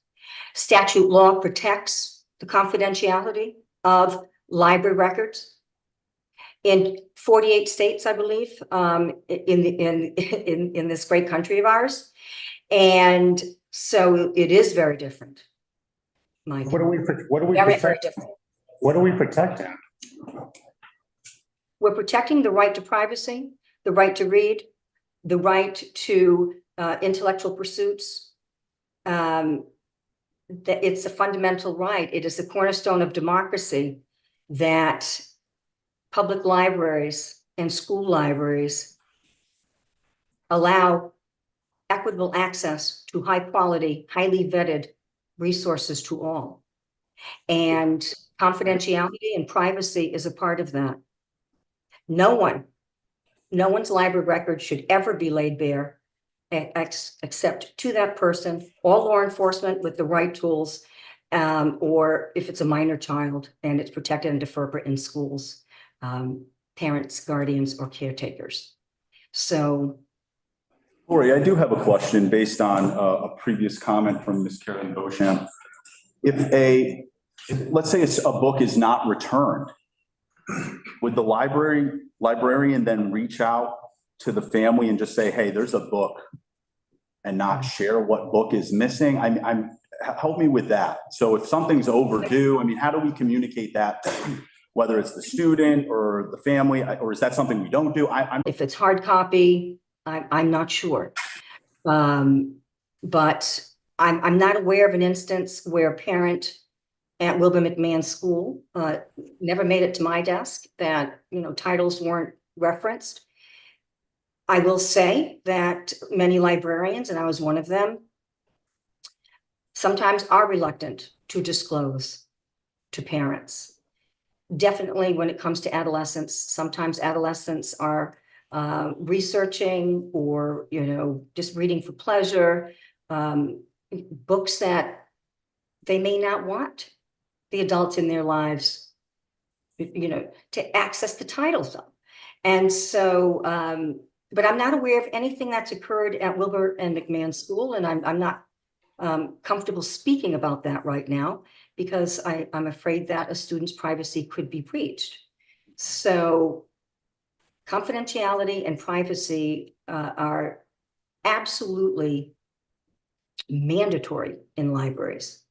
However, and the attorney can also sort of chime in here. He and I have gone back and forth on many issues, and including confidentiality laws in different states.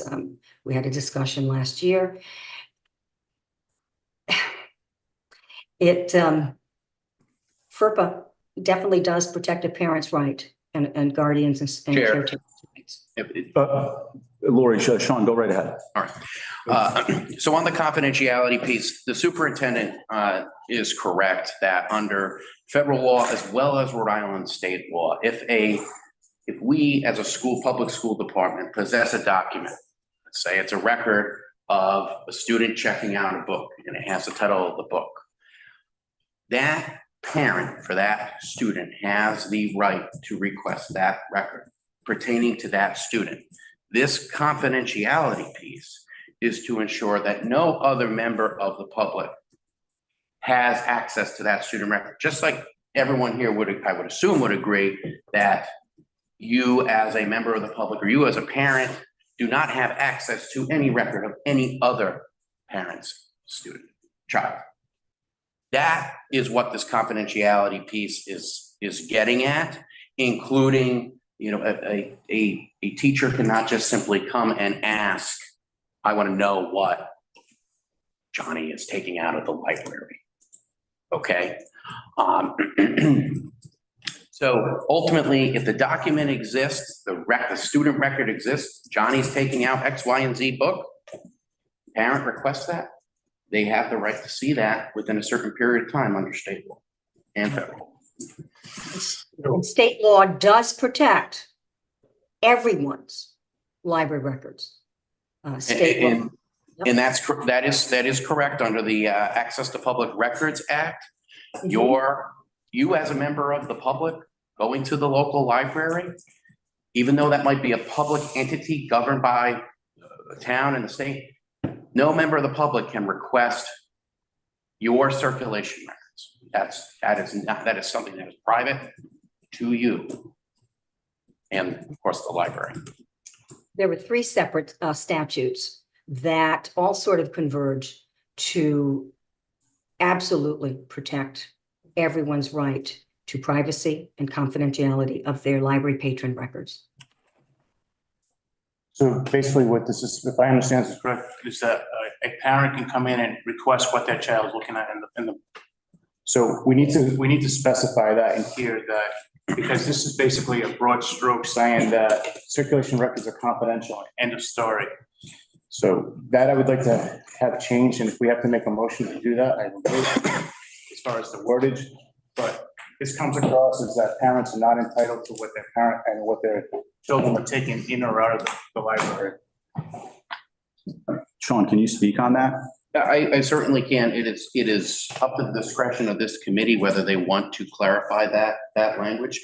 The law is the law. You can't adopt a policy that will contravene the law. So even if you put in the words that parents cannot have access to these student records, superintendent and the librarian, you're telling us to violate the law.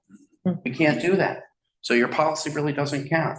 Now, is there an argument to say maybe some clarification needs to be put in place so there isn't confusion? That's for you to decide. I really don't see an issue with clarifying this so that everybody knows and that there's a baseline so that everybody can go by. What item or what line item are you on, Michael? Just so I can see how it would read. Sure, so under confidentiality, first paragraph, last sentence, circulation of records are confidential. Can we just add, Sean, Something about. and protected under There it is. FERPA? I mean, just add FERPA in there or something. I mean, it's the state and federal law that is protecting these parents, as you've Yep. said, and I'm happy to provide clarification if it seems to be a sticking point, but as has been said, our policy is within, both state and federal law. Correct. It doesn't supersede those things. So I'm not asking to supersede, I just wanted to clarify so that everybody understands that they're still entitled to the record, the parent is still entitled to their students' use of books in or out of the library. I move to approve the amendment to the Library Media Center policy with the additional amendment that clarification surrounding confidentiality be added. Is that okay? I just need some clarification on that motion. I don't believe there's a motion on the floor for the approval of the entire document. there is not yet. Okay. So you all can discuss any and all changes and then incorporate that into a final motion, simply like you did the bylaws. So if there's any other points of discussion that need to have, I suggest you have those. And then any and all changes we can incorporate in the policy. Yes, if I could continue, please. On number 8, it refers to a building level administrator. Who is that, please? Who are we referring to as a building level administrator in that particular case? That would be the principal. However, we have some informal building administrators as well. A different tier altogether. We have head teachers. We also have a teacher certified as an administrator who does fill in for Principal McKinnon every now and then, but it would be Principal McKinnon. And if he couldn't serve, it would likely be one of the head teachers or our Ms. Devlin, who holds the cert as an administrator and does use it every now and then. Then I would like to read that to reflect the principal and or his designee then at that point, so that there's no question about who's a building level administrator. The part on the end, it says a member of the community.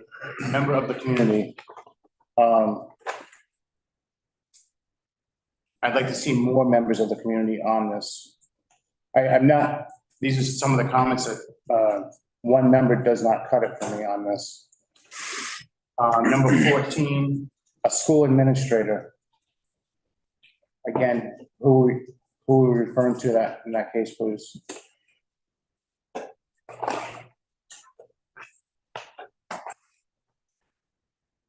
You want the specific school administrator. You don't want it to be a school administrator. I just want to know like who we're referring to, so it doesn't leave any question. Well, I mean, under that, guys, we would also need to know who the teacher is because it just says teacher. You know what I'm saying? So like when they say a school administrator, there's only so many people in this building that qualify as a school administrator. And we're under the assumption that one of those will be appointed, much like when it indicates a teacher will be chosen, it will be one of the teachers within this building. It doesn't identify what teacher, just like it doesn't identify what administrator. I guess we should have down who the possibilities are of those administrators. If I may, Chair. Please, go ahead.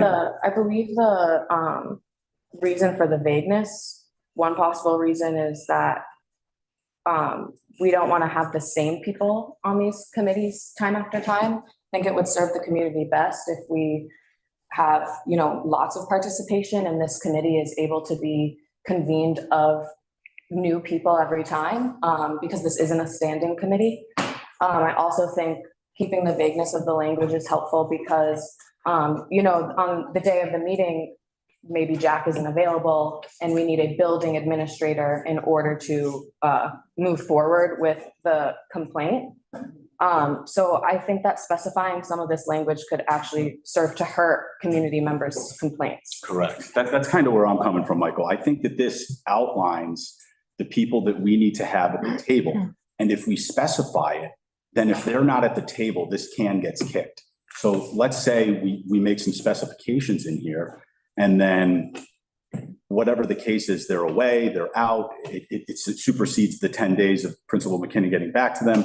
And then we can't move forward because we've identified specific members of this administration and building to participate and they're not available, thus putting the person that filed the complaint in a position to say, are you really taking my complaint seriously?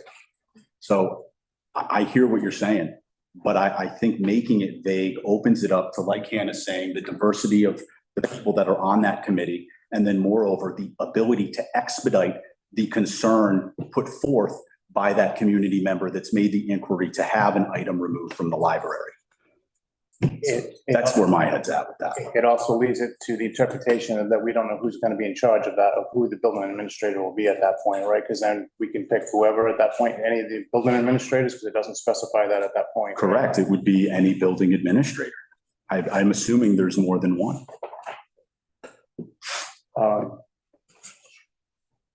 I would say that I don't go along with that. I don't agree with that. I just go to 19. The complainant may not participate in or observe the committee deliberations unless invited to do so by the committee. So makes sense. It's like an executive session. But we're here as a school committee and we have to do all of our business in public with the exception of contracts or personnel, right? So why, to me, this comes across as that this is a secret meeting because it refers to in under number 20, that this will be a secret ballot vote. So what's so secret? To protect the anonymity of the members of the council, to protect retribution against members of the council if the complainant's complaint doesn't go the way they'd like. Also, it's not, this isn't a public, wouldn't be an elected committee. Our meetings are in public because we are elected by the public. These people are not elected by the public and they might not feel comfortable sharing their opinions on some of these books, or it might, the conversation might lead to discussing students in the building and the makeup of the student body that doesn't necessarily need to be public knowledge, that might infringe on student privacy. So to make these public meetings just kind of makes me uncomfortable, to be honest. Sean. So I'm going to just comment on the secret ballot vote. My recommendation there is to remove that piece. And here's why. Under APRA, Access to Public Records Act, those ballots would likely be subject to requests from the public. Okay. I don't see a provision under APRA that would allow you to maintain that confidentially. I agree. With that said, it's up to the discretion as to the committee as to whether or not these deliberations that this reconsideration committee is making is going to be held. And there's a lot of non-elected committees that comprise a school department that are not subject to the Open Meetings Act. So, and even if it were subject to the Open Meetings Act, there could be certain reasons and exemptions for why you may have a private discussion. But with that said, it would be up to the discretion of the school. I do have a question for you on that. When we're saying secret vote, is that somebody comes out of the room and says the vote was 3-2? Or does somebody come out of the room and says the vote was 3-2? These 3 people voted this way, those 2 people. How does that, what is the secret? I mean, I get. Well, I'm assuming, my assumption, and maybe the superintendent can speak to this as well, but my assumption from what a secret ballot would be is if there's 5 members on the committee, each member's yes, no, and pass a ballot and it's counted and you don't know whose was whose. So, but ultimately, I think that would be subject to APRA. Well, that's an I interesting. agree, if I may. I agree. That is, the secret ballot is not a hill that I'm willing to die on with this policy at all. And it is true, we are not subject to the OMA, the Open Meetings Act, for most of our building and district committees. So I would say strike that piece. It does not have to be a secret ballot. But the hill that I am willing to die on is trying to qualify the confidential piece of student records. And I'm going on the record here. I feel that there should not be any qualifiers whatsoever. It is understood that federal law supersedes any school committee policy. And FERPA is one of them. But certainly, when I was 14 years old, I don't think I would have wanted my mother and father to gain access to my library records. I was a voracious reader, and I read from everything that I could get my hands on. And I can't imagine being a child, not a child, but a teen or preteen and adolescent going through something very personal, accessing highly vetted, high quality materials to support himself or herself, themselves during this passage. I can't even imagine. They're also having to think about an explicit statement in their school committee's policy saying that parents have ready access to their circulation record. We know that's true because of FERPA. Putting it in that policy, I'm against it, passionately against it. Chair, if I may, just to the point about the committee's deliberation, as I said, it's up to the discretion of the school committee, but to give you just some advice, I mean, these committees are deliberating about things that are important to the public. Certainly, there is a privacy concern, as committee member Ayat has pointed out, about concerns about retribution, concerns about anger directed towards officials who are making decisions that may be controversial. And you have to balance that with the public integrity of that decision as well. So I think that's just to consider all that when making a decision. So your comment is that we go through that every meeting that we're here. We make controversial decisions and people can hold it against us, and our decisions are in the public. They know what it is. As far as number 19, if that person has a complaint, they should sit with that committee and explain what their concerns are. It's one thing to write it down, but to sit there and explain it to them, they should have that right to be able to do that. This is not, again, to me, is like doing things in the back room. Let the complainant come in there, let them be heard. What's the problem with that? Well, I think they have been heard if we've gotten it to the point. They've been heard by the librarian. They've been heard by the principal. They've been heard by the superintendent. It is now in front of this committee that we're not our committee, but the committee that meets. From that deliberation, it would then come to us I mean, I think there's plenty of opportunity for somebody that has a concern to get one-on-one time with some of the people that will be in that room making the decision. It's no different than an attorney presenting their case to a jury. If I may, Travis. I hear that. Go ahead, Hannah. Like Travis pointed out, if the person who is making the complaint is not happy with the answer given by that committee, it would then move up to this body, which is a public body, and it would be heard at a public meeting. And that would be the time where that person would then, of course, be able to kind of have that back and forth discussion during public comment during the agenda item. So I think that that is where the ability to have that one-on-one is written into the policy. And like you've stated multiple times, we are here, yes, in public. But again, that's because we are elected officials. We are volunteer ourselves to be here.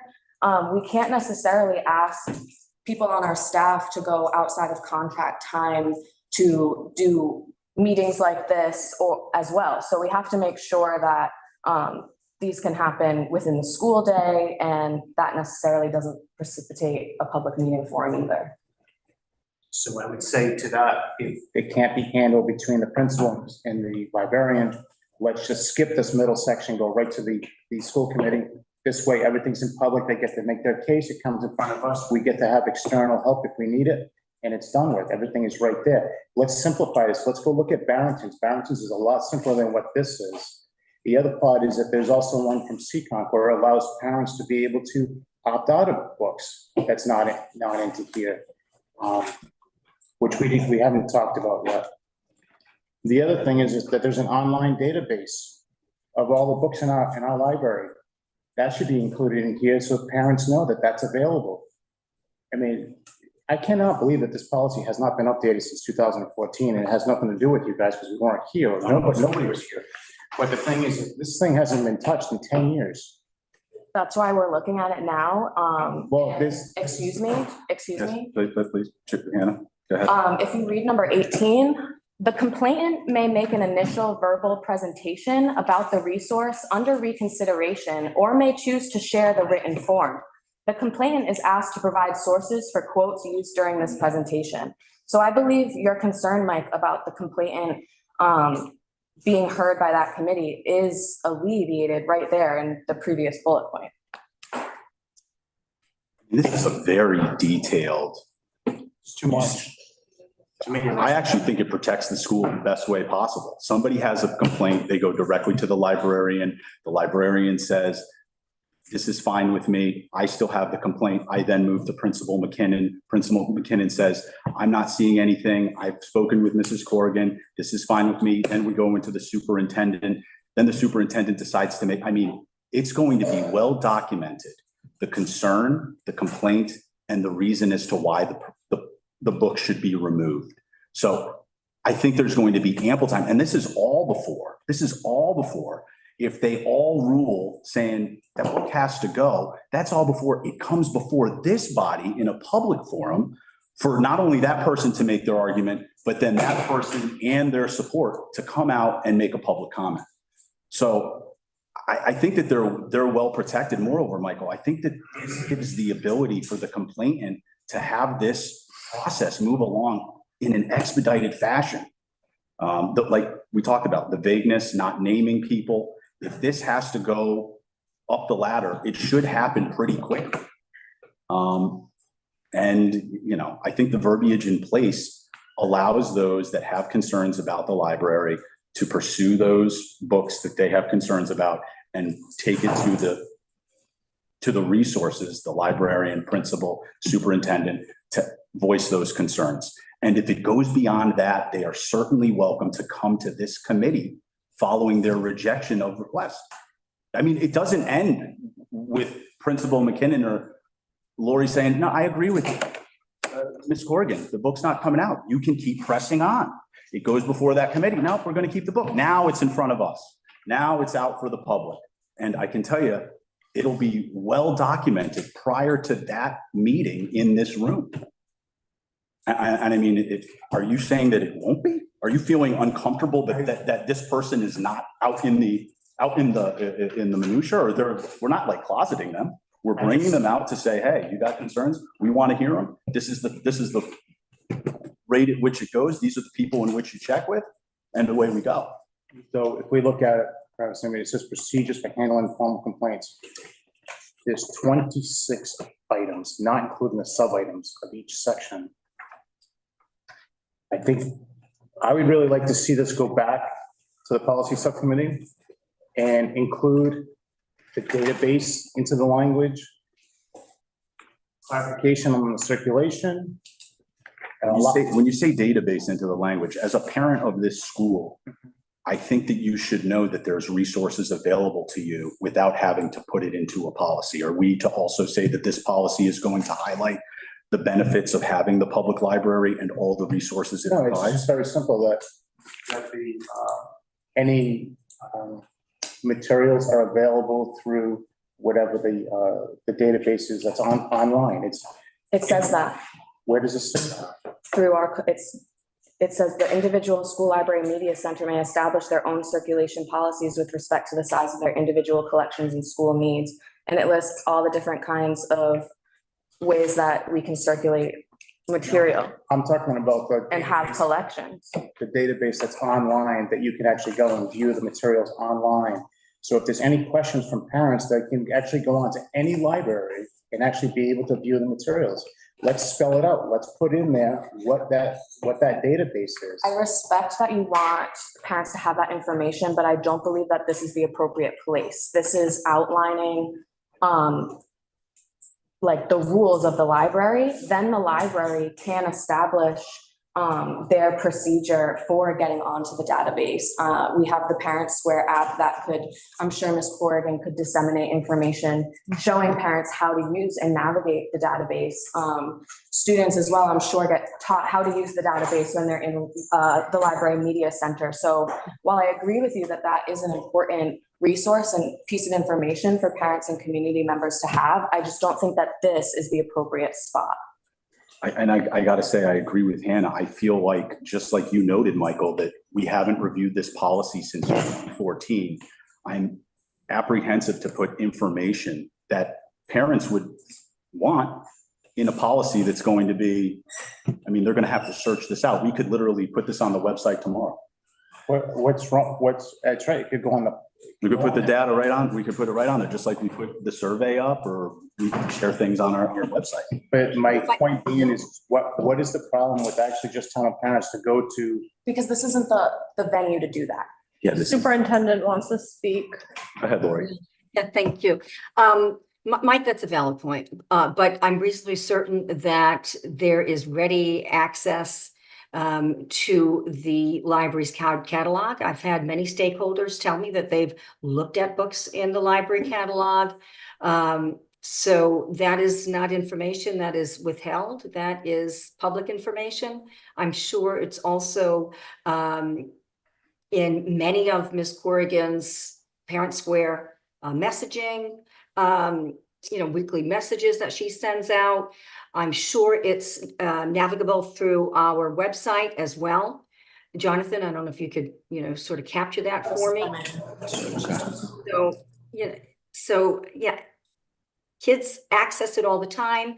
I know parents access it. I know grandparents access it, stakeholders access it. So the information is out there.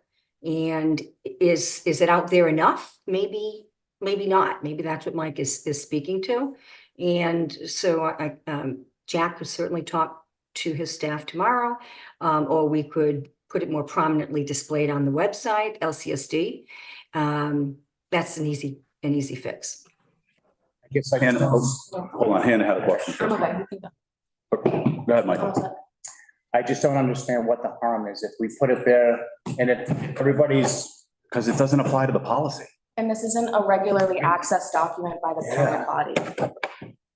Policy that the school committee puts out on how things are to be run. So we're letting the public know this is how you can access something through our thing. And in regards to the Parent Square, you guys throw out the stuff through Parent Square all year long. And that messaging what you get in September doesn't mean that you remember that in March or April, because you've been bombarded with stuff all year long. Especially for the parents that have multiple kids, they are getting it from two, three different avenues. So I don't understand what the big issue is. I'm just trying to say, well, what's wrong with putting the information out there for people? Put it in Michael, you literally argued at the beginning of this, how have we not looked at this policy since 2014? You think that parents are looking at this policy? Or you think they're actively going, you know what, I got to go to the library. That's where the database is going to be. They're probably going to go to the website and say, oh my gosh, the library database is right there under the library. That's a little bit more accessible for the parents. I mean, putting it in here, it's just going to get lost. It's like speaking to the echo chamber. Also, especially since you were concerned about the very long list that we have for procedures, I just don't understand why you would want to add more information to this policy. And again, in Parent Square, I believe teachers are able to set up their own pages. Parent Square also works like a social media page. So if you were sent an email in September on that social media post by Mrs. Corrigan, it is still there. You can still access it. Mrs. Corrigan also, I assume, has her own library media center page established on Parent Square where you can readily access all of that information. So while I hear your concern, Mike, I think it is being remedied actively. I believe we had a member of the public who said they searched the database. Is that true? Or were you just Googling? I didn't find it on the website, actually. I would love to see it prominently. Right, and we would love to put it on the website as well, but this is not the place to put that information. Chair, can I make a motion? Please. To pass this? Well, we do want to amend some verbiage, I believe. Well, yeah. Sean, how did that look? All right, hold on a second. All right, I need to have some direction from the committee as what they are. Original motion. She's striking her original motion. Okay. So, I'm just gonna go from top to bottom here, and really we get to the second to last page. The confidentiality piece, there was a discussion about having some language that clarifies that all those circulation records are confidential and subject to FERPA.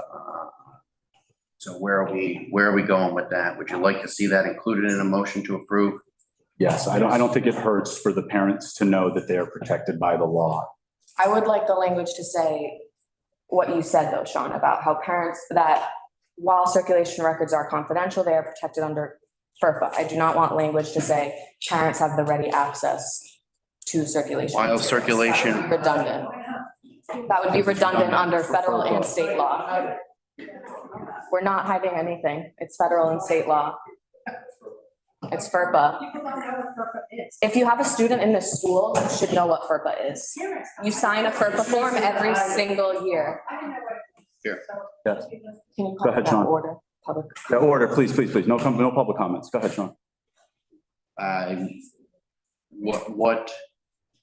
Whoever's going to be making the motion, I need to know, we can do this one of two ways. We can do this on the fly, or we can come back. So I could put some language together and we can come back in a month and do that. I think we know. You want to get it approved tonight, is what I'm hearing from the committee. Correct. Changes. So I do need some clear direction as to this language. So whoever's going to be making the motion, the changes are going to be, while circulation records are confidential, they are subject to FERPA. Is that how you want it to read? If you suggest that makes sense. I mean, that's a simple, that's Can I simple. ask your opinion just based on what this, do you believe based on what we have written so far that state law and federal regulations under FERPA are protected based on what we have written right here? Well, yes, by definition, a policy cannot supersede state and federal law.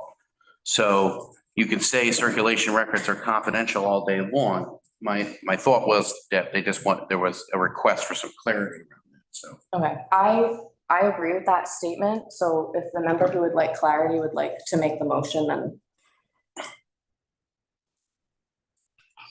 I'll make the motion on that, but I think we should also include the other portions of this about striking the secret ballot vote. Good with that. I don't agree with 19 that we do away with that.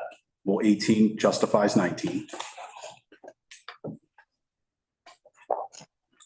Who wanna live in a forest? Secret. I'd like to see a portion in there as far as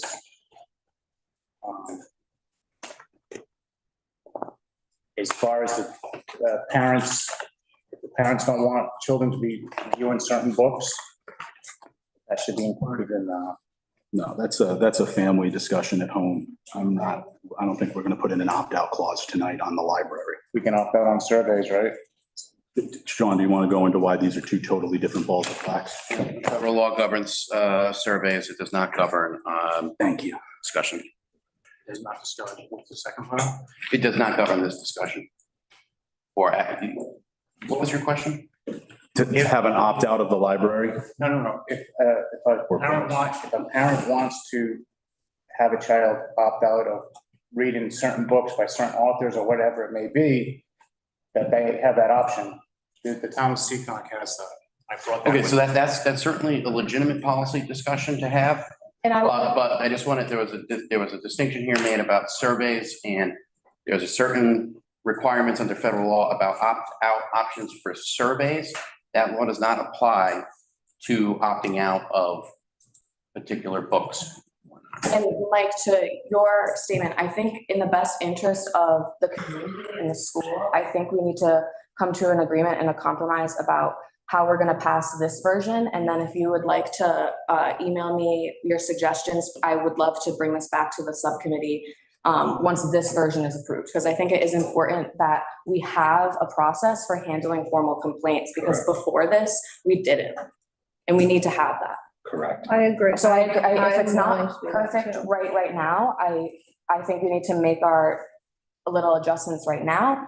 And then you can send me your further comments and we can work on that and boot it back up to full committee in a Absolutely couple months. consider it. Correct. Yeah. So why don't we, I mean, this has been 10 years since this has been viewed. So if, excuse me, if it's one more month, and I will email you what my ideas are, so you guys can, at your policy committee, can sit down and incorporate everything that we're putting together here tonight, all of our comments, and then bring it back to us next month.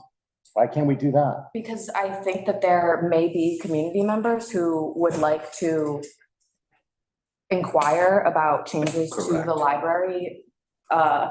Is there a problem right now, though? Is there something going on right now? Not that I'm aware of, but if a member came to the library and said, I have a complaint, there's no way for us to help Facilitate, them. yes. And then they would be coming to us to complain that we have no way to hear their complaint. And then we would look like the bad guys. And I think this is the best of both worlds. We're not saying we're not hearing you. We're just, and we agree this is a big one. And it hasn't been reviewed in so long, but we need something on the books now, and send us your comments and we will take it back and consider it. I think you know that Megan and I as a subcommittee, and Polly and myself before that, in your 3.5 years that you've served with me on this committee, Mike, we are very active on the policy subcommittee, and I will not let this go by if there are legitimate concerns from the committee to add, subtract, take away further language.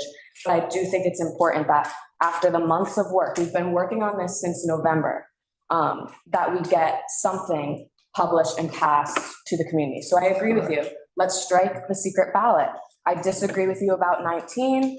And I think some of us disagree about the confidentiality. We need to make some compromises here so that we can get this passed for the community, so that members can make complaints as needed, if Correct. needed. Okay, so here's gonna be, with all that said, here's gonna be my recommendation. To approve the policy with the following edits. 1, paragraph 20, strike the words, "This will be a secret ballot vote." Doing this out of order, I apologize. Going to confidentiality paragraph. Add a new sentence at the end of the first paragraph. Parents have rights under FERPA to access their child's circulation record. You're saying number 20, I'm sorry? It's a deletion there. Yeah. And then on the confidentiality paragraph. Okay, I thought you were saying 20 would be like a minor. No. Yeah. So again, I'll just read that out. Parents have rights under FERPA to access their child's circulation records, period.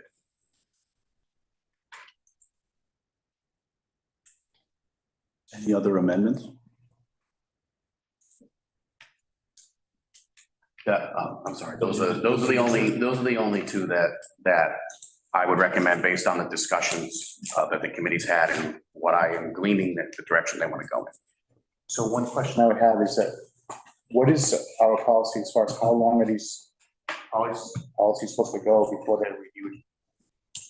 That is a good question that I unfortunately do not have the answer for you. I don't know if we have a generic policy review procedure in place, but generally as issues arise and as we move through our policies of policy subcommittee, things are reviewed as law changes. Things are reviewed to make sure that we're complying with the law. So that is generally how these policies are handled. Please, Superintendent, correct me if I'm wrong. Or add. Right. We were on a consistent schedule for a long time because we did the transition from Google Docs to Parent Square. So we started revising in, really earnestly in 2020, about 2019. And then when the Title 16 changed, we had to list all of those policies that needed to be revised to comply with the new statute around public education. And so we've done, I would say we're definitely at 3 figures, at least looking or revising or, creating. We also wrote a lot. You did too, Sean. So I think now is the time for the policy subcommittee, now that we've done the bulk of the work in earnest, to look at some of the policies that, have sort of been lying there dormant for a bit. Yeah, not prioritized. Yeah, so there really is no schedule, Mike. It's as statute law changes, as RIDE regs change, obviously the conversion process from Google Docs to a huge keyword searchable database, that we really put pedal to the metal for all of that. So yeah, there's always something to be looked at and revised in that canon, that's for sure. I would say the one thing that you asked if there was anything else is that in that part of that motion that we add that there's access through the website for the online catalog to the library. Make it sound better, but that's the bottom line is that if they're gonna buck me on this as far as having it in the policy, then let's have it put on. All right. On the website. So that's a request. You can absolutely make that request for item 9.6, 100%. Right, we don't want to go too far afield from. Yeah, no, but that's agenda item, but you can certainly request that of the administration on that. 100%, Michael. Under 9, So for example, for that item, you'd say, I would like to see this readily available on the website to all parents. That being said, Sean has wordsmithed this a little bit. Do I have a motion? I move to vote on the library media center policy as amended. Do I have a second? second. We will vote via roll call. Travis Audi, Aye. Hannah Ayotte. Aye. Megan Gonzalez. Aye. Susan Kinane. Aye. Mike Rocha. Aye. Excellent. Thank you all for your contributing. And it's great to compromise. Very well said, Hannah. All right, item 9.5. Lori or Jack, do you guys want to share anything here about this? I know Portsmouth was it Portsmouth? Who did I have this discussion with? They're not doing 2 holidays now, or were we in this room talking about it? Yes, Take a so look at Jonathan, blow that up for me. You know what my eyesight is like, you work with me. So you can shrink it a bit now. So shrink it a bit now, just so that it's more like a thumb. You have to keep it up, yeah. Yeah, there we go. So everyone knows, and in your Friday night memo, I want to say 2 or 3 weeks ago, I did give you a heads up that Portsmouth was finalizing their version of the 2024-2025 academic calendar. And it went through a few iterations. The draft that they sent me in I think beginning of February changed a bit. And we all know that we sync up with Portsmouth. You know, we share buses with them. We share children. Families have kids at Wilbur and kids at Portsmouth High. And so it's important that our 2 academic calendars sync up as much as possible. They're not usually identical because we have a different contract for our teachers. I think we have maybe one more PD day that we require. But I did give you a heads up that we would be starting, let's see, Labor Day pretty early. We'd be starting school early. But let me just look down there, just scroll down a bit there, Jonathan. For some reason, some of these, anyway, we're starting on the 3rd.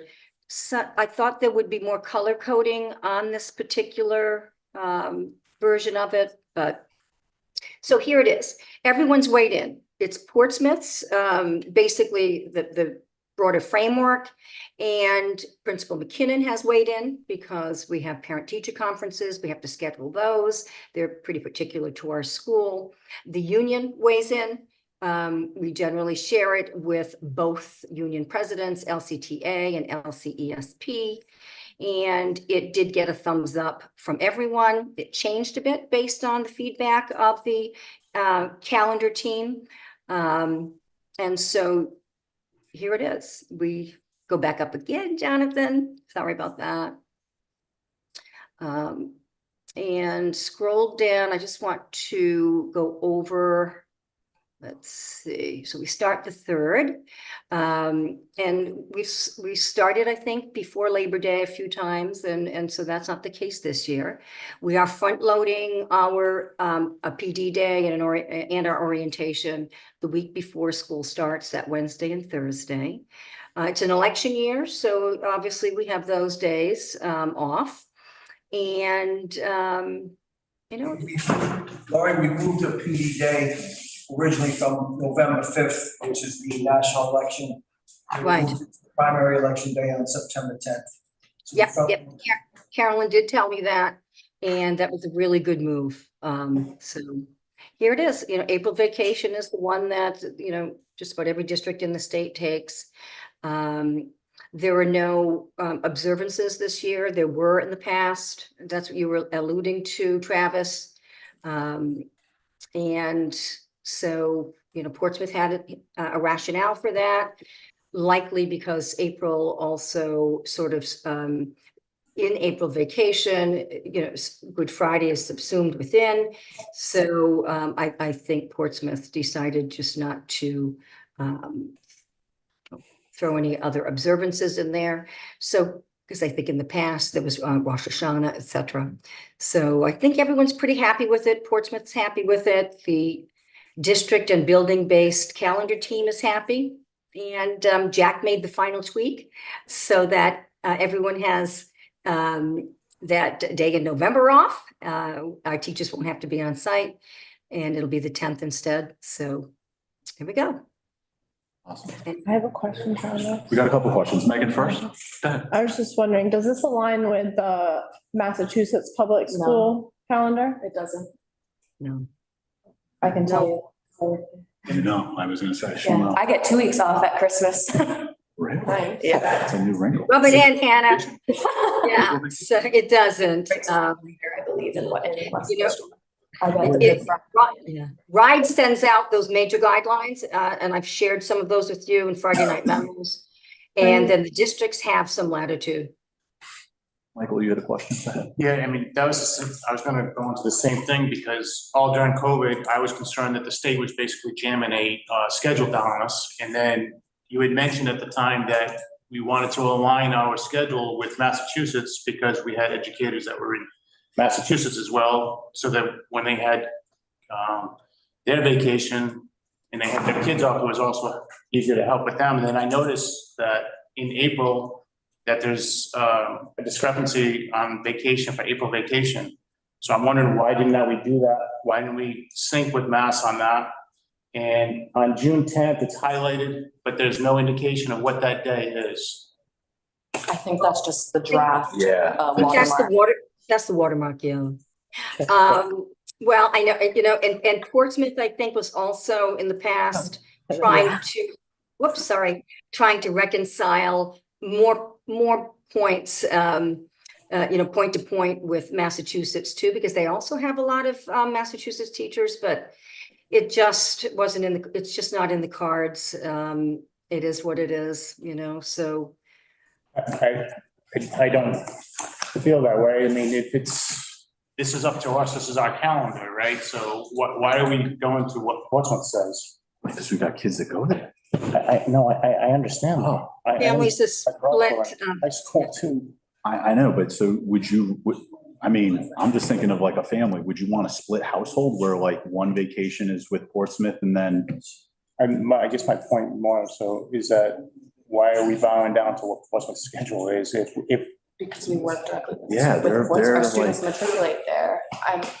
Mike, if your fourth grader is on break a week earlier than your high schooler, wouldn't that upset you? high schooler, no, not so much a high schooler. I'd be more concerned of the whole thing is the discussion about this the last time was because of that we have educators that are in Massachusetts. Why aren't we? If that was so important 2 years ago, why is that not important now? I think what's most important is the students and the families of Little Compton, and while we try to accommodate the educators as much as possible, we have to accommodate the Little Compton students that and families that have students both in Wilbur and at Portsmouth.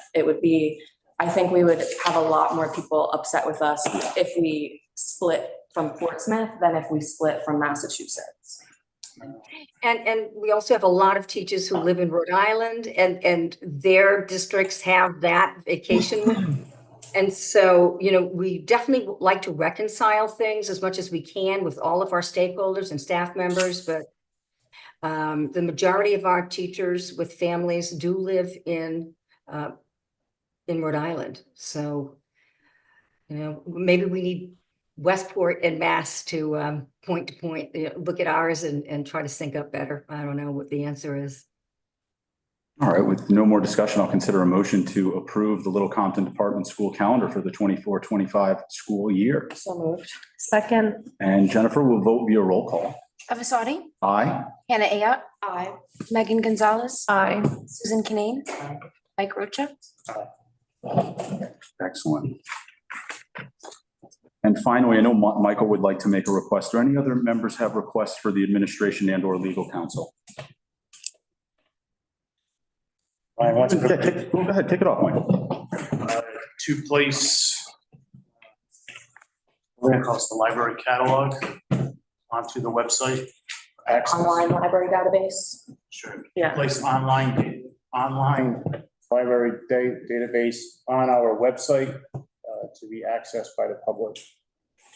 And that would be a request to the superintendent or whoever does our, who does our website. That would be my first request. The second, it's not a request. I just want to recognize 3 people. I had the opportunity to travel around this year with not with them, but to watch the different basketball games.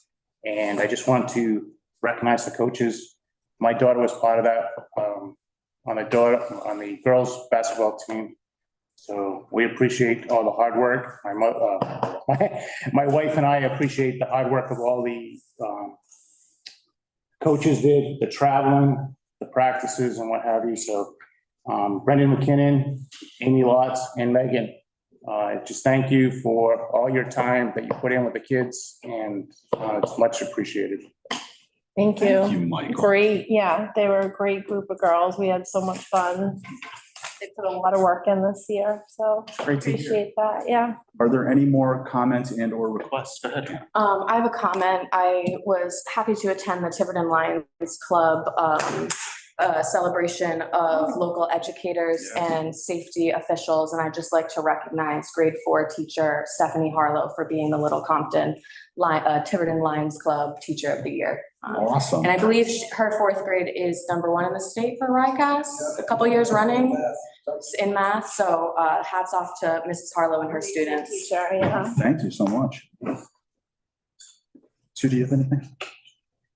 I'm good, thank you. All right. That being said, I will consider a motion to adjourn.